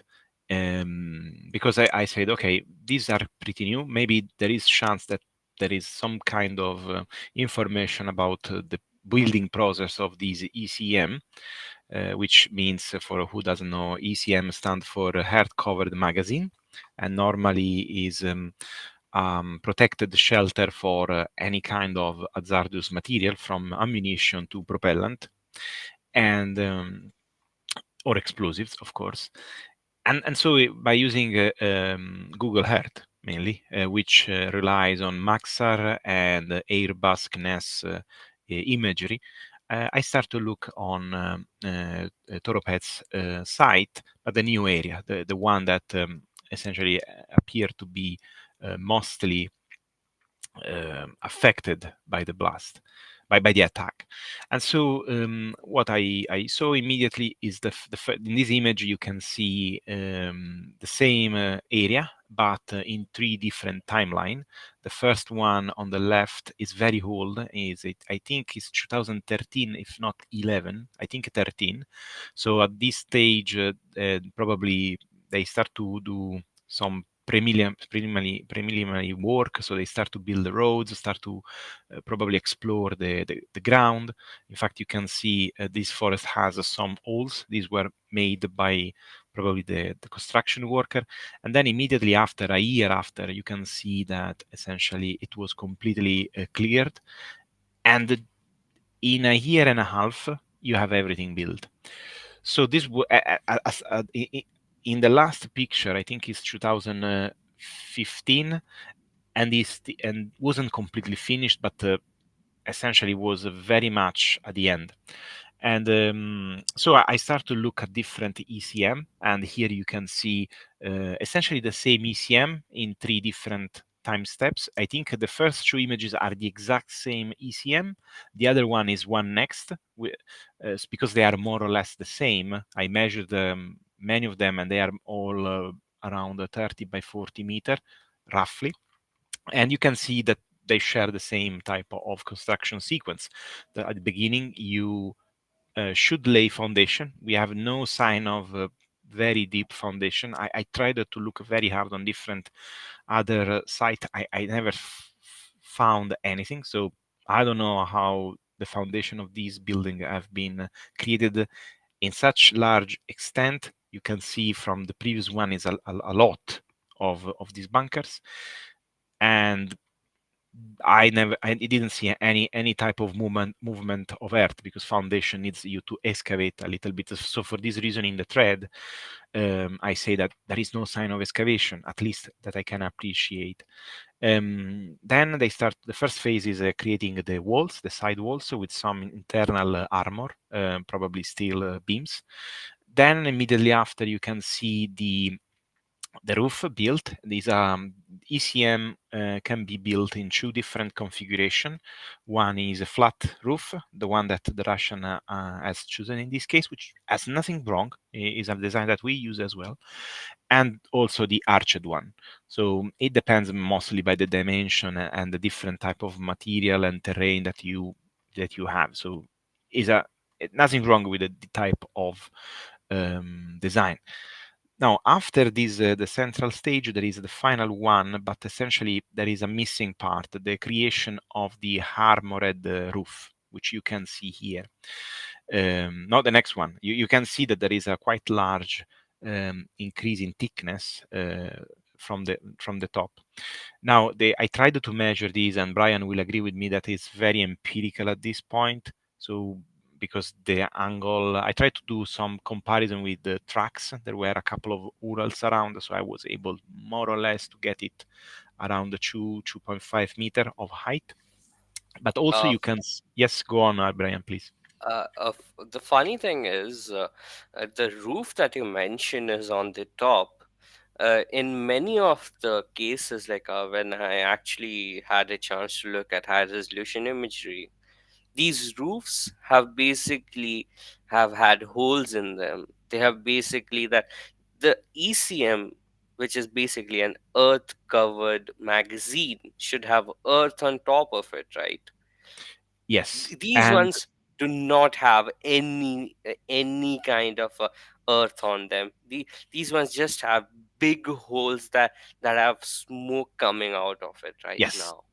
The These roofs are so thin that even standing on them at this point is gonna put you 2 feet down the Ammo Depot, I guess.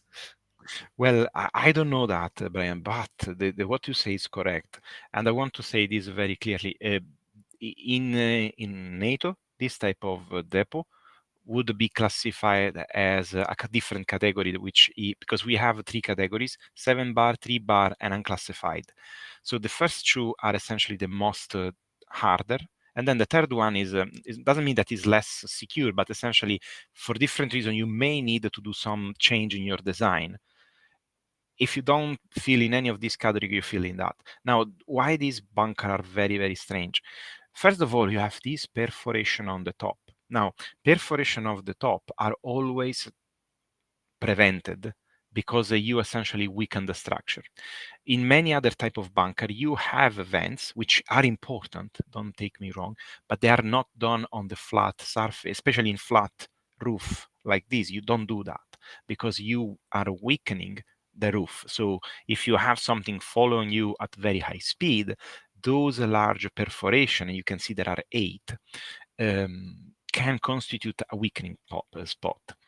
The other very big missing part, as you properly said, is the soil cover. In any case, an ECM, to be classified as ECM, doesn't matter how protective it is for the public or for the content, have to be covered by soil for a minimum 60 centimeters of soil, and the soil need to be dragged and properly compacted, kept with the proper number of gravel. So it's a very, very detailed procedure on how you have to cover them.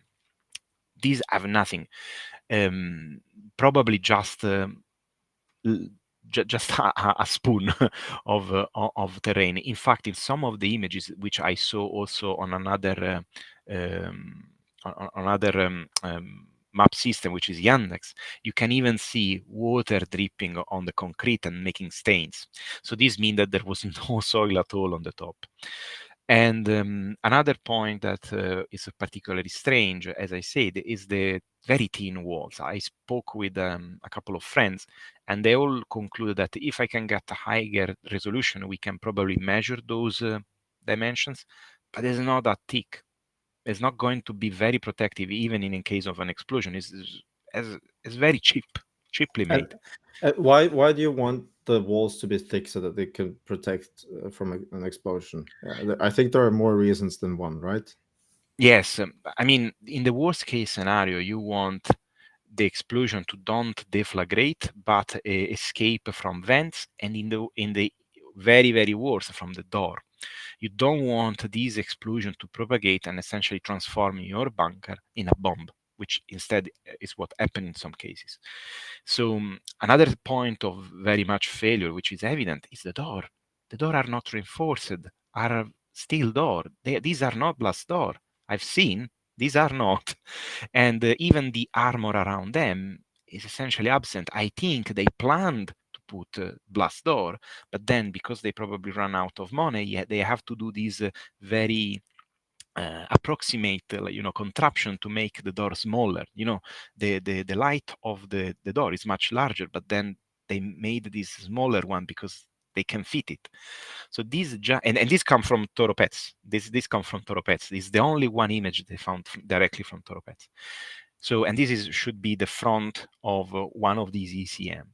So these are very bad sign for a site that is a completely new and was announced around 2009 as a huge project in Russia to put under safeguard this very large amount of ammunition also left from Soviet Union that was causing concern because it was essentially left in the open.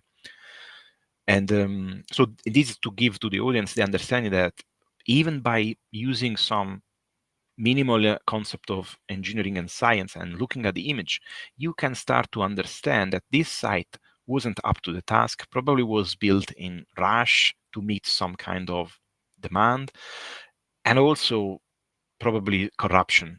I'm quite sure about corruption because there is no way you can make this wrong all the time in all these different ECM, around 76. And if you go not to this one, there is, I sent to you the one, there is another slide that show another bunker in Kotovo, which is not far away. So this is another slide that I created just to explain how the magazine front respect to the heart should be done. You can see that there is a certain proportion from a height to vertical direction of the soil, and this was I mean, you can even see in this image that there is sign of stains on the roof. You can see the concrete. So there was not even 30 millimeter of soil on this. If you go to the next one, I start to look around, and no, there is another one which is from a new, another new AMO depot, which essentially share the exact same design flow. The one that instead that you are looking here is Longtown in UK. This is an AMO depot, as it should be. You see, these ECM are not completely covered in earth, but they are completely buried into the ground. They are connected by trenches, and they are also very much equally spaced. There is no way to leave around ammunition. There is no way to have anything left there to make it cook off and cause a chain reaction. And this is how you should try to protect your valuable asset. And this is something that in Russia you can't see. Any ammunition depot that you look has the same design flows. And the one that I recently covered also in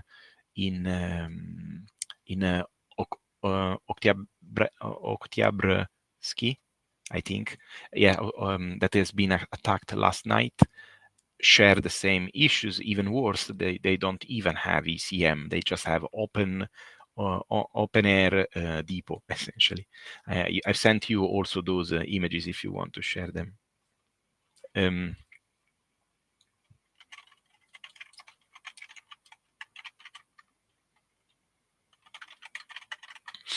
I don't know if there is any question you want to. I just can't help but think that, I don't want to say, oh, look how wonderful Britain or the US is in terms of X, Y, and Z, but I just can't think that you would have ammunition depots in the UK not even built properly, let alone like maintained properly to the degree that seems to be happening in Russia. It's so endemic that I guess the only realistic explanation is indeed corruption. But yeah. And I honestly was surprised on how blatant and evident the flow are, and these explain also the type of strike that we have seen. Because I mean, taking out ammunition exposed to the environment is okay. I mean, it's something that happened, but you know what I mean. Having this type of strike means that you don't have the capability, and these are not things that can be fixed. Those depots are wrongly designed, wrongly built. You have to rebuild from scratch. And how you can do in the middle of a war. These are not things that can be sorted. And think about that, even if some of those ammunition, some of those depots are okay, so they survived. What this create a bigger dilemma, because now what they have to do, they have to empty them, exposing them to the risk of having them hit again. So I mean, is really much a very dire situation at the moment. And this image instead is from this recent attack. And in this case, what I want to show is the fact that you can see that there is a much more precise strike. So instead of having a large amount of drone and destruction along the entire site, you can see that in this case was pretty much concentrated, especially in the northern part, in that area. And in the thread that I made, essentially, I tried to explain why this happened. And I know that you already spoke about this, Jonathan, I think today. And the reason is that I don't know if we have the slide, but the main reason is the ammunition in this depot were essentially divided in two sections. Thank you, Erlend. The northern site, which essentially you see this is a very large, like an 8. The top one, where you can see most of the covered shelter, and then the southern part, which has these open earth depot. Now these, since 2000, I had the image between 2021 and 2023, they have been depleted. So I don't think even now there were that much. Also, the central storage in the center of the ammo depot is completely gone by 2023. Maybe there have been, of course, an in and out, but I think due to the extensive use of ammunition, and this should be, and correct me if I'm wrong, guys, this should be a rocket artillery ammunition depot, was pretty much used. And but what was attacked was the area where which is closer to the railway and closer to the essentially the logistic part. And my belief is that they decide to attack that area because it's the area that essentially stocks and moves the ammunition that are on the point of going out. And then also, and this is a speculation, this attack at least has been claimed to be performed by SBU, so an area that is more close to intelligence as well. So maybe this was a strike done with even more information about what to hit, where, and when. And yeah, I don't know if there are also other slides loaded. There were more detailed views of some of the stockpile in case someone is able to identify what type of missile. I guess some were Grad, but there were also larger rocket like this one. This one is like 3 of these pits in 2021. How they look like? They were pretty much fully packed, and then after they are completely empty. I created also an animation. I don't know if it's possible to show animation on the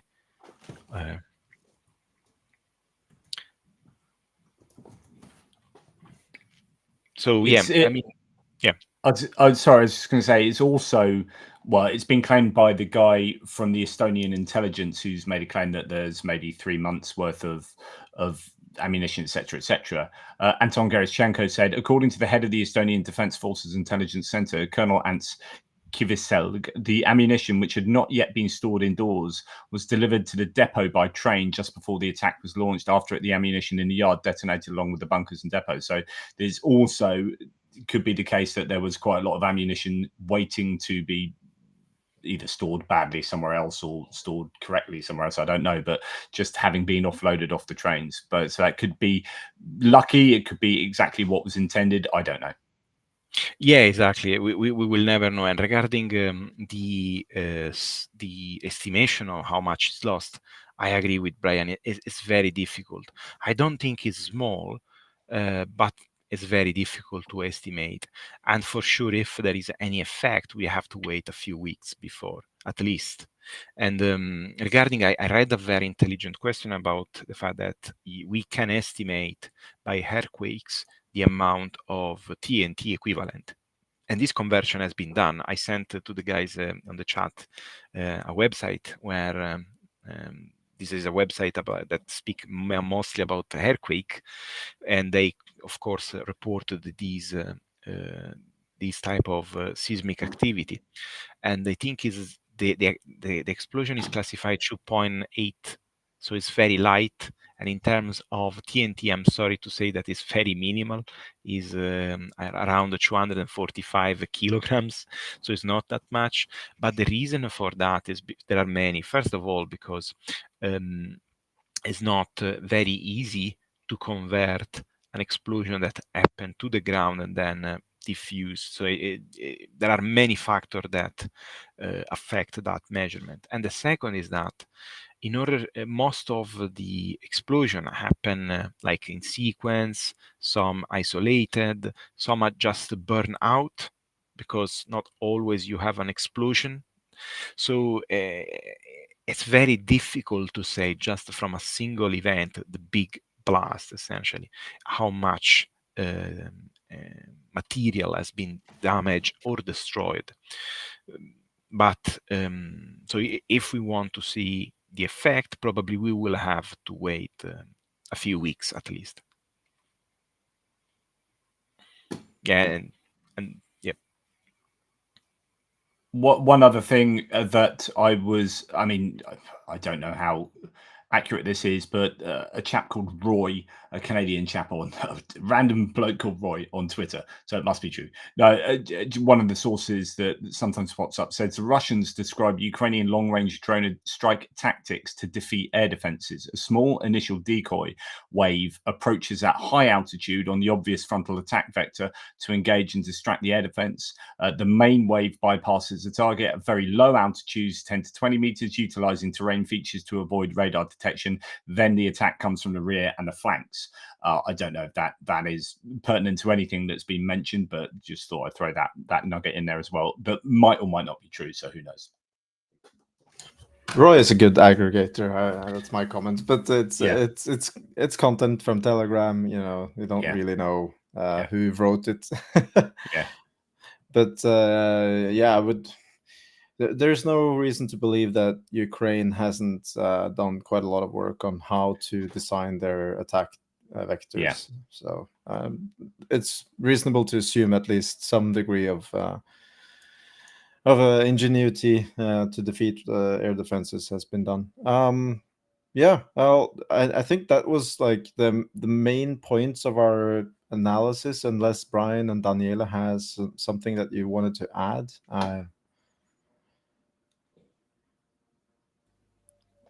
I mean, there's nothing else. I mean, we just have to wait and see what gets hit next. It's tiring to like write reports about this stuff and everything, but I mean, I'm happy about how Ukraine has been going around blowing these things up and basically like trying its best to win the war. I mean, it's complete David versus Goliath situation, but still we persevere, right? But I mean, it's really important this because I mean, I've said for several years now is that the best way to win this war for Ukraine is to not lose their own troops in doing whatever they do. So this kind of distance war is exactly what they need to do. You know, rather than throwing troops into Pokrovsk to defend it, or the Russians throwing troops into Pokrovsk to attack it, you just hammer the other side's ability to wage war using missiles and drones. And that's why the top order of the day for the Ukrainians is to produce as many freaking long range drones and missiles as they possibly can. It's just like and throw them all at Russia as much as possible, because you get these successes if you do so, and Russia doesn't have the capability or the capacity, more accurately, to shoot these things down. And that's where, you know, it's like I said, it's about asymmetries. I mean, it's about having more stuff than the other side and using it better. So where Russia fire a lot of stuff into Ukraine, they're doing a lot of hitting civilian infrastructure. Now, as terrible as that is, that has not as much military significance and utility. And the Ukrainians are getting so much more bang for their buck with every strike. And so if they do have fewer missiles and drones, and I think the Russians have really ramped up their Shahed production, Ukraine are either shooting. So the interception rate at the moment is 95 to 100% on most nights of Shahed drones, either with electronic warfare or interceptions. And the Russians are not hitting as valuable targets as they could do. And that's been the case throughout the war. They have improved, but it's still like, this is an asymmetry that Ukraine have to take advantage of and do it as quickly and as overwhelmingly as they possibly can. Yes, that's correct. Oh yeah, go ahead, Daniel. Another important point is that now Ukraine has started to become more aggressive in fighting ISR drones, which has been like a very big issues for the. So that's intelligence, surveillance, reconnaissance drones. Yes, Zala and all other long-range, high-altitude drones that were essentially used to target different type of installation. Even civilian, unfortunately, and to perform strikes with Iskander and other high precision weapon. So, if if Ukraine will continue to sustain this type of campaign, at some point, effect will be very, very important. And also, my hope is that this type of strike will also go against the industrial sector that sustain war machine.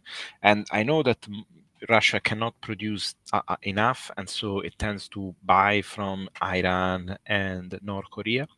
But I think if you can also put on their knees their manufacture sector that anyway has a say inside the quota of ammunition and vehicle that are produced or refurbished, I think that will start to become a very big problem for Russia.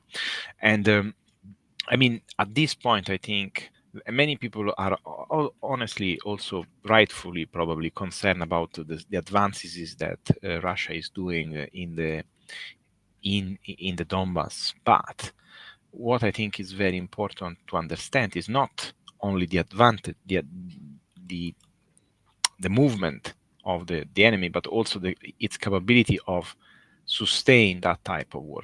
Because how much is sustainable this? Because most of the people say, "Oh, but Russia is big, so it must, it must take a lot of punches." But it's not like a nation works. It's not like you are bigger, so you are going to support anything. Of course, they have a lot of heritage from Soviet Union, but that heritage, that stock of stuff is ending, it's finishing. And once it's over, it's over. It's not going to go back. So I think time is not. You remember, this war started with the idea time is on Russia side. I think there is starting to become an inversion of the thing. This is really important. It's a really important point with regard to personnel. It's something I've said a number of times before, which is you get and there is obviously it's super important that Russia have 144 million people that they can draw from, and Ukraine has 44 million people, whatever the numbers are, although that's all changed now. But and you think, prima facie that Russia have a much greater chance of winning because they can just draw on their human beings for a much longer time because they have a much bigger pool. But of course, there's a massive difference here. So for Ukraine, this is an existential fight. And if they don't fight, you lose your entire country, you get wiped out, genocide, etc., all the kind of worst things you can think of. Whereas if Russia don't win, it affects Russia in no tangible way domestically and inside Russia.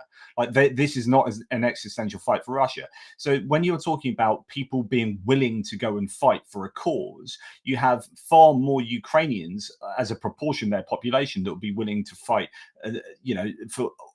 for that cause because it's existentially important. Although obviously there are draft dodges, etc. But for Russia, you'll reach a threshold where the population go, no, actually this is not cool, and we're not up for sending our fathers, sons, brothers, and cousins to this war that is kind of fairly unnecessary. That threshold is much higher for the Russians than it is for the Ukrainians. Much lower for the Russians. For the Ukrainians, they'll keep going because they have no choice. But the Russians essentially kind of do, although choice is probably the wrong word. But hopefully I'm making myself understood. Absolutely. I just wanted to pull up what we have from Andrew's map of geolocated long-range drone strikes. And, it's definitely, you can see that the Ukrainians have been trying hard, right? There's a lot more that aren't geolocated though. So I think it's a little bit incomplete. But if we go and say, even just Russian here. Oops. So no, it doesn't take the Shaheds. I think. And I was just looking earlier, just while Daniele was speaking, and just like there was someone saying that another airbase was here at some point recently, and that there are surely going to be an awful lot of places that the Ukrainians are hitting that we don't even know about because you are relying really solely on open source intelligence with regard to people uploading videos of explosions. Now, if this is a base out in the middle of nowhere doing, quite a secretive place, so you're not necessarily going to know that the Ukrainians have hit that. So, the same goes the other way, of course, but we don't always know about these places that have been hit. Anyway, sorry. Yeah, I just wanted to compare the two because now I've basically plotted in Shaheds and Russian airstrikes or missile strikes. All the blue ones are active air defense, so yeah, I would like to be able to filter them out, but you can see the difference. I mean, if you Mm. look on the escalation map, Ukraine is definitely still playing enormous catch up when it comes to long range strikes. Mm. So, yeah. But that's where it comes down to what sort of strikes, how much bang for your buck are you getting, how, you know, how militarily significant are these strikes? And I think there is arguably a difference. And although that's changed over the course of the war, Russia have a tendency, I don't know whether it's because their ordnance is less accurate, but they have a tendency to fling a lot of ordnance in either indiscriminately, or it's more accurate and they don't really care, or they are aiming for civilians. And I just don't think that gives you enough bang for your buck. Obviously not. And the thing is, if you cannot hit military targets reliably or strategic target reliably, what are you going to do? And they're hitting infrastructure, so that's definitely one thing they've been trying. And when they can't hit infrastructure, then they hit civilians. I don't want to necessarily believe that the main effort is to hit apartments building, but they seem to do it over and over again. So yeah, I guess we should go towards Germany to Ukraine. So depending on your schedule, Jonathan. Yeah, I'll probably have to shoot off to just make sure that my family still know what I look like, because I spend inordinate amounts of time talking about the Ukraine war to random people around the world. I heard that you're gonna go and talk to, or Germany to Ukraine is gonna come on your stream soon, anyways. So I wasn't aware of this, but really? But I love him on, so he's absolutely welcome whenever you want to come on. Honestly, that's brilliant. So yes, I mean, let's do it, Germany to Ukraine. If you're game... No, we talked about this regarding the new website, and you said, yeah, you can come on. And I for myself decided to publish the website in a couple of weeks, maybe 1 or 2 weeks, and so I was like, yeah, but that's honestly a funny moment, somehow uncomfortable. Yeah, no, you said, yeah, of course. I said, like, when your website does come live, let's do it. So fuck yeah. Erlend. Oh no, that's really cool. No, I'm always up. Any of you guys, any of you Tochnyi guys are totally welcome anytime. So please, Germinate, let's do it. I heard some rumors. There's some other people who feel kind of let out in the dark here as well, that would like to come talk to you. Joseph, let's do it, my man. Yeah. Anyways, thank you so much for joining us. Yeah, thank you guys. You guys take care and keep up the amazing work. You too, man. Thank you. Bye-bye.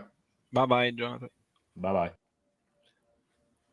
Well, that was weird. Thank you, Erlend. That was not on me.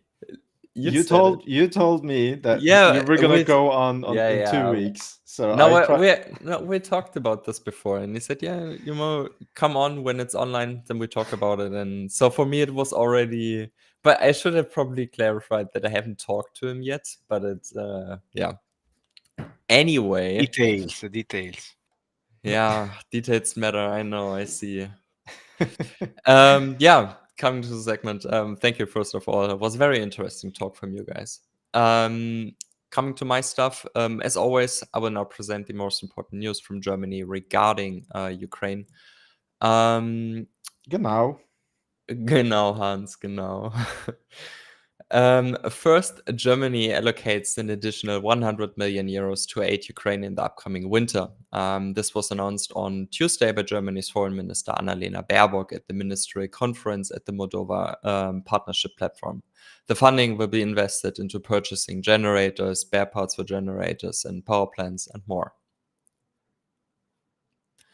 On Wednesday, it became known that the German government is allocating another 50 million euros for the medical treatment of war-wounded Ukrainian soldiers in Germany. So far, 1,173 Ukrainian soldiers and civilians have received medical care and treatment in Germany, which is by far the highest share across Europe. Coming to the more interesting stuff for most people, on Thursday, Germany updated its list of military assistance and made public that they have delivered the following military assistance to Ukraine in the past 4 weeks. Just in advance, it's a long list, so grab your popcorn. 3 Cheetah Sparks, 6 Hornet XR UAVs, 20 RQ-35 Hydron UAVs, 12 Songbird UAVs, 20 Zonobot 5 USVs, 30 Vector UAVs, 22 Leopard 1i5 main battle tanks, 22 FFG MREPs, 5 Bandwagen 206 ATVs, 1 Bronco ATTC command vehicle, 3 bridge laying tanks Beaver, 8 Mercedes-Benz Zetros tankers for water and fuel, 1 Pioneer Panzer 2A1 DAX, 6 recent 1MC mine clearing tanks, 2 border protection vehicles, 112 regular vehicles, could range from pickups, SUVs to even bigger trucks, 16 ground surveillance radars, ground observer 12, 2 TRM-4D air surveillance radars, that's the radar which goes with the Iris TSLM fire units, 10 MG3s, 61,155 shells, 1 million rounds of firearm ammunition, and 2 AMPS self-protection systems for helicopters. So yeah, very good stuff, much needed assistance. Sorry, just dying here.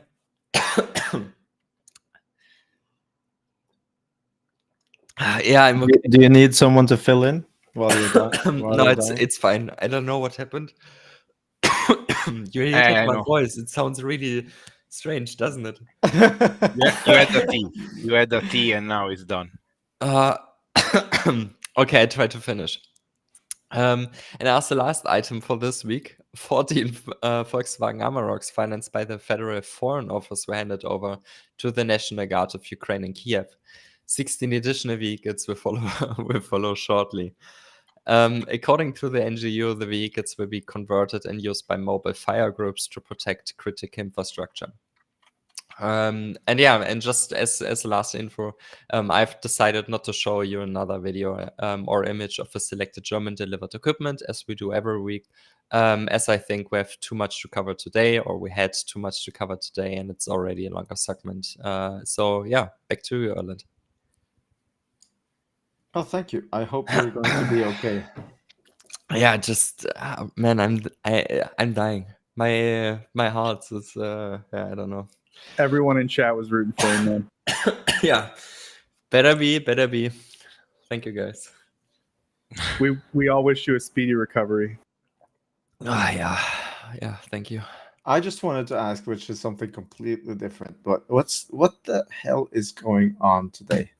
And this is Germany related somehow, because you also use the Eurofighter. What is going on? Oh no. So regarding the Eurofighter, right? Yeah. Okay. Damn. I intentionally not included this, but thank you for reminding me. I'm putting you on the spot. Yeah. We don't have John. We don't have Alex. We don't none of the Air Force guys are here, or missile guys or anything. So, like you're many things at Tochnyi, it falls upon either the person semi-qualified or who to talk to them last. The only connection we have here is that German Aid to Ukraine, of course, covers German aid, and Germany will have to somehow approve this if it's gonna go through. So yeah. So what has happened is that the Ukrainian Minister of Defense, Rustem Umerov, apparently said in an interview that they are currently in negotiations for the delivery of not only Gripen but also Eurofighters, which to me at least was a big surprise. He didn't disclose any further details, like how far the negotiations are going, when they started, stuff like this. I just want to say, from my perspective, from a German perspective, that Gripen, of course, make much more sense. That Germany won't deliver any Eurofighters, even if, for example, Great Britain says they want to do it. But I do think, and I want to make that clear, that I do think that Germany won't block exports to Ukraine, as we have done with, I believe, Saudi Arabia, if I recall correctly. Just want to remind you that in April 2023, for example, Germany agreed to the export of MiG-29 fighter jets from Poland to Ukraine. within a few hours. So yeah, I think I summarized it very well and short, right? Yep. Like no decision has been taken. It's just announced that negotiations for the delivery are ongoing, and yeah, could potentially mean that Ukraine not only gets what was it, Mirage and F-16s, but also Gripen and Eurofighters. Although I doubt that Eurofighters would actually be useful for Ukraine.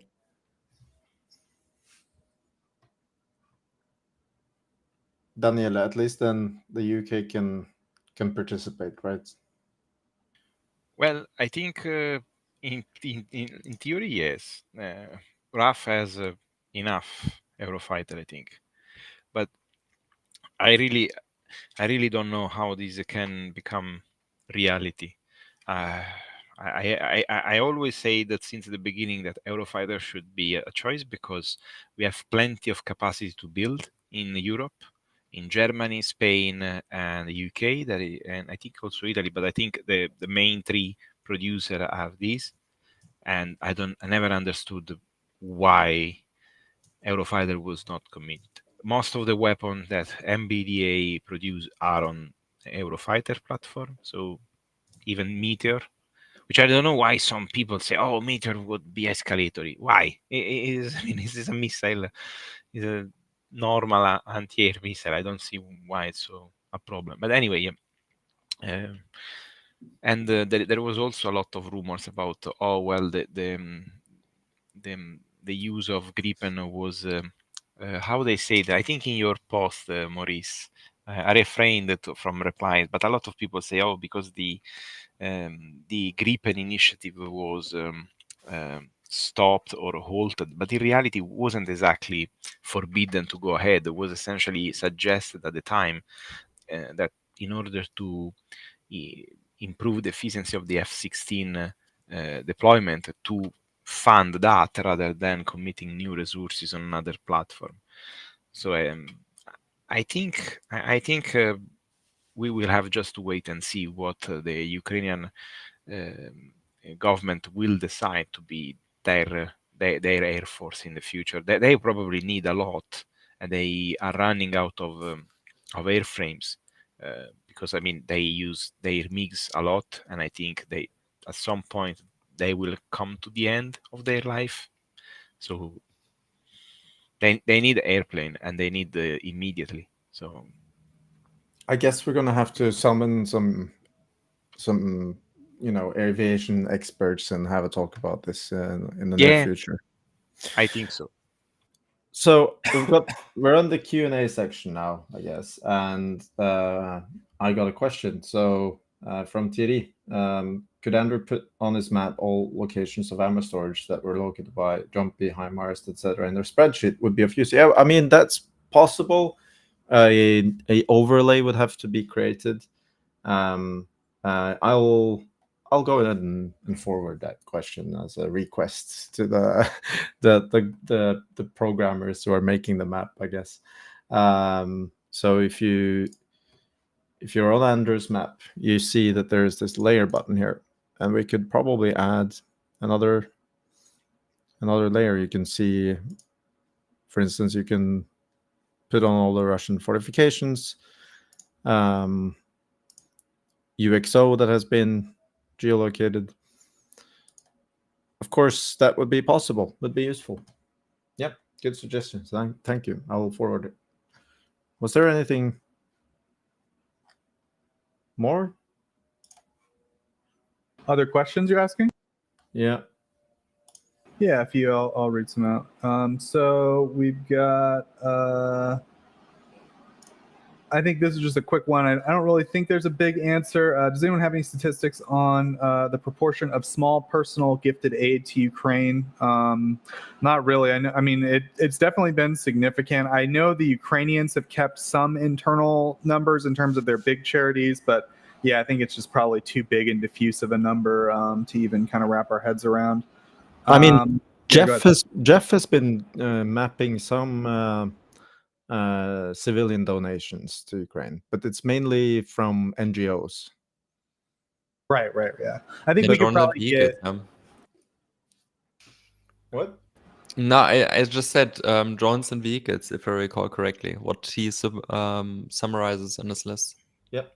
Yeah, And I one think, of the one of the big donations of sorts is from the Pratula organization, where they raised money for a satellite, which is very useful because it's a synthetic aperture radar satellite which can look through clouds, smoke, and most probably stuff like camo nets.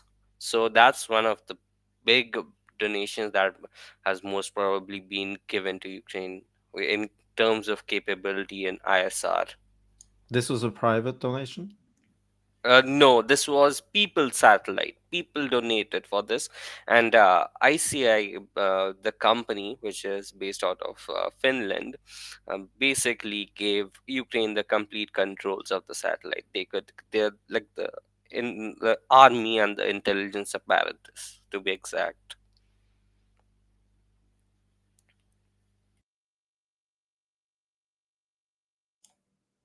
Thank you. Yeah, so we have another question, Erlend. Hang on, let me.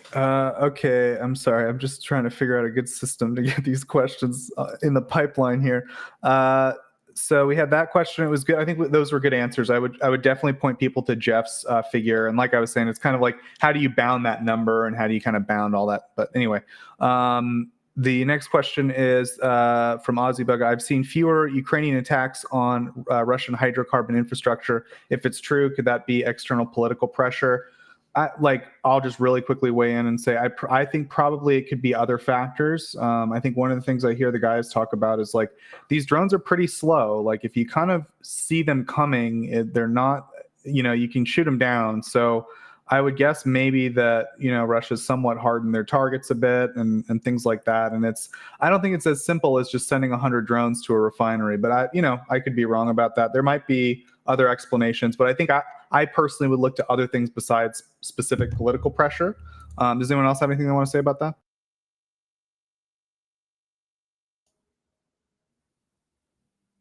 Silence. No, not you want to go on, Maurice? I can give you away if you want. No, I just wanted to stumble and say no. I don't. I honestly, sorry, man, don't want to offend you, but I didn't listen because I was laughing out loud because Erlend and me just posted the same link at the same time in the chat. Ah, okay, the one from Kamishin. Okay. No, No. regarding. Okay. So it's Jeff from Twitter's list of private donations or NGO donations. Okay. And which was the question? Regarding the drones on refinery. I think that there is no reason for thinking that there is a pressure, because we have seen a very harsh strikes on Russian oil industry and nothing changed. So I think it's just a strategy. They are probably trying to select new target or reorganizing. Also, because think about that, the more you do this, the more the Russian will wait for you. So you want to have some, pause between events in order to change even the type of target or the way on how you do. So I don't think there is political. That probably is completely different from political. Yeah, I would agree. I don't think we could obviously know to any specificity like what the actual logic is, but I think that probably military logic is more likely than like other logic. But anyway, that's just our opinion.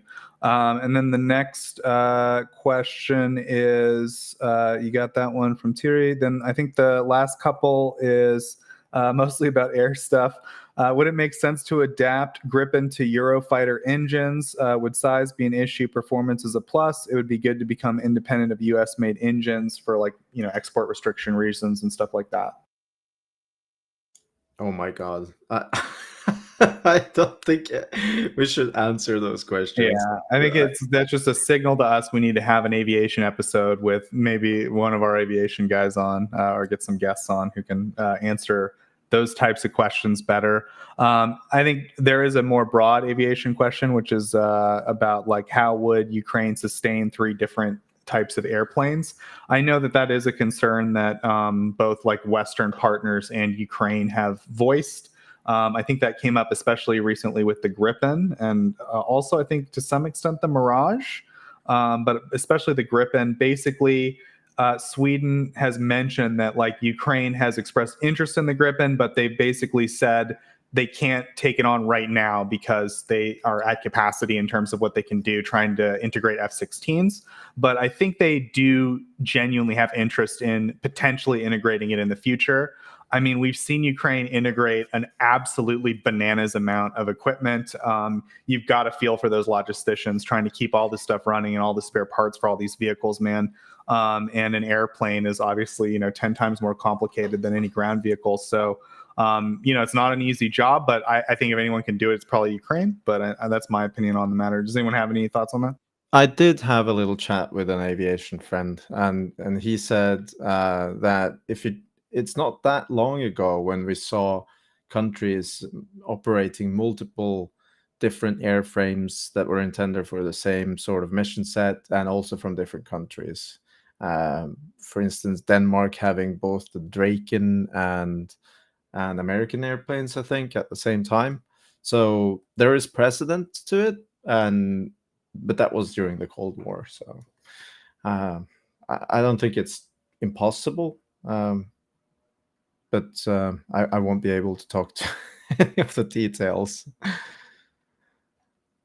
Yeah, and I think another key factor is like support from those countries, right? It's not just like Ukraine trying to do it on their own. If Sweden, if France, if European countries can help like support that, and obviously the US needs to do a lot more in this regard. We've been really cheap on that front, the airframe front and the training. That's going to go a long way to making it possible and feasible. So I think it just comes down to like supporting Ukraine, giving them what they want, and they seem pretty judicious about what they're willing to take and when they can take it on. So I think that's it for questions. Did I miss any questions? Go ahead. I tried to put one up here. One is for Daniele, from Fabrizio Filipponi. Ciao Daniele, non hai più da parabellum. Basically, I'm going to translate this. Hi Daniele, are you not going to Parabellum anymore? Parabellum is an Italian YouTuber. Well, when he invites me, and I mean, if Mirko needs to want to invite me on something, I'm very happy. He's very busy, man, and I am very busy as well. So it depends. I don't go to people and say, "Oh, please invite me." If he thinks he has some interest in knowing what I'm doing, what we are doing, I'm always there. So and sometimes I speak with him in DM, guys, but doesn't mean that I go on his live. Yeah, okay. We answered that. What was the next one? Someone tried to pull up another question here. No, there was no question. I misclicked. Okay.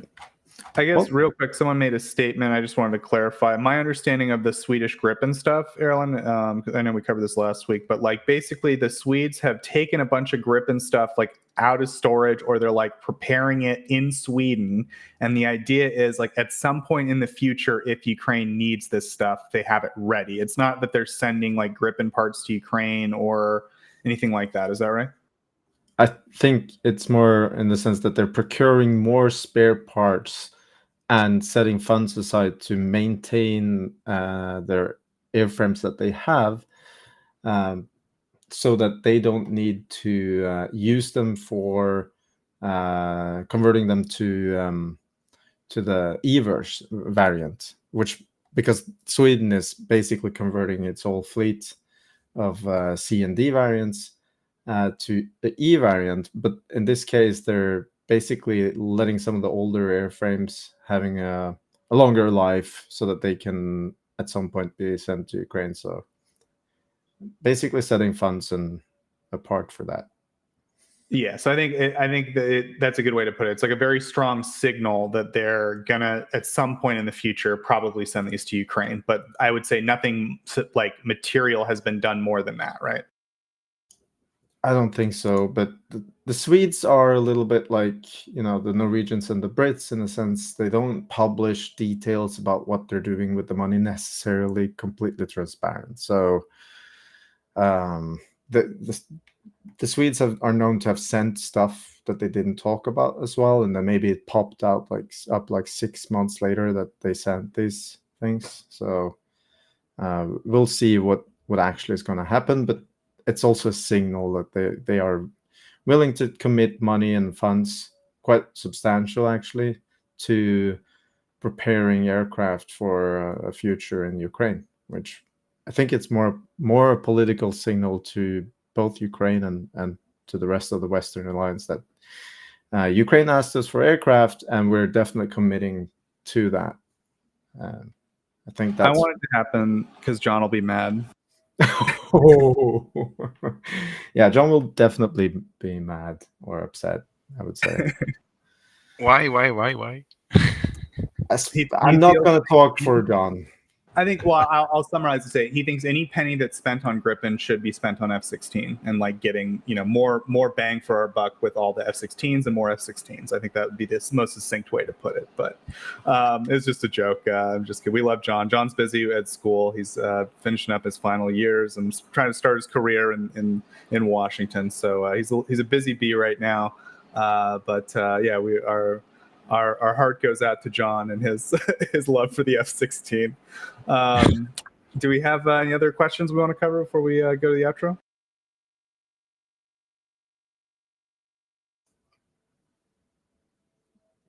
Okay, I'll take that as a go to the outro. So first, I just wanted to really quick mention we're currently accepting applications at Tochnyi for an audio-video editor position. So we're an all-volunteer group. It's not a paid position. We're just people who try to get accurate information about Ukraine. We have a lot of people who do research and stuff, but we also have a lot of sort of production needs. So it's something that we've been looking for. We've gotten a few applications, and I just wanted to mention, so thank you for the people who have applied. We're really sorry we haven't gotten back to you already. We're just sort of collecting applications, and then we'll try to come up with like a good process to integrate people. We don't expect the people who apply to have experience or like tools, like you don't need to own software or anything like that. But we would expect a commitment of around 1 to 3 hours a week time investment, and that would justify us training you on how to use the tools and like how to work with the organization to produce content with us. So yeah, it's something that if you're interested in, we could definitely use the help. We do have a couple people who do it, myself included, but it'd be really nice to have a little bit more manpower on this and maybe have someone more dedicated to it. So yeah, you're welcome to go to our website, tochnyi.info. You can see up there that there's a little link that you can click on to apply. So yeah, appreciate anyone who applies, and we'll definitely within 1 or 2 weeks get back to you guys soon. And then I wanted to ask Erlend, do we have any new articles, Erlend, or do you want to highlight the most recent article? Go ahead. Well, no, this one is fairly new, actually. I don't think we even talked about it on the stream. And it got a lot of traction because of the ammo depot strikes. This is the first in a series of articles, which is going to be about Russian logistic systems, and it's very comprehensive. This is for nerds, but also for very special interest people. I love it. This is really much very much in the I would say that the soul of what we're trying to do on Tochnyi. We're trying to cover the stuff that no one really either bothers to do because it's too time consuming and difficult, or because it's not so let's say frontline headline kind of material, but still very important. And yeah, go and check it out. It's fantastic. Of course, Daniele did a couple of articles on a topic which is similar. It's not necessarily, it's not really the logistic system. It's more in the industrial part, but it's very well much connected to this the same topic. The Hounds of Sea, I think there's going to be a follow-up by Brendan on this. He's following it closely.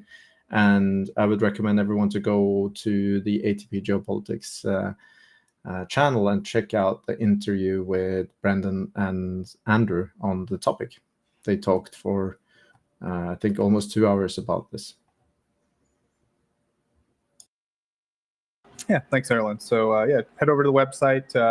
Check out all the great research those guys do. We can really, I'd say that the researchers can really show everything and be really detailed with the written stuff. And we try to present to you guys stuff on the stream when we present the articles and kind of summarize that. But if you really want to, dive into the numbers and the details and the fine grain of it all, that's where to do it. So head down to Tochnyi.info, check that out. Maybe stop by, click on the old application for editor. Yeah, Brendan's article also excellent. So you check that on the website or his Substack. Okay, and then that's pretty much it for us this week. And yeah, Brendan says he's working on a follow-up, which is great. So yeah, I'll go ahead and wrap up here. Thanks to our live audience for watching and asking great questions in the chat. Thanks to everyone, of course, who watches the recording after the fact. We appreciate that. Thanks so much, of course, to our guest, Jonathan from ATP Geopolitics, for joining us today. It's always great to have him on. A special thanks this week to our excellent panel for doing really great work on all the big booms that happened this week. Thanks to Brian. Thanks to Daniele, especially. Thanks to Erlend, of course. And, of course, thanks to Germinate to Ukraine for his report, as always. Yeah, I think I covered everyone. Hopefully I didn't miss anyone. Tochnyi, of course, means accurate in Ukrainian, and we're a volunteer group dedicated to providing detailed, accurate coverage of the Russian invasion of Ukraine. We broadcast every Sunday at 2100 Kyiv time. Please do subscribe to our channel, and please do like the stream on your way out for more great Tochnyi content. So with that, Daniele wanted to mention thanks to Germinate to Ukraine's cough, and we hope he was. Yeah, he heard it. He understood it. So yeah, thanks to everyone for tuning in, and we'll go ahead and wrap it up there. Slava Ukraini! Heroям слава. Slava.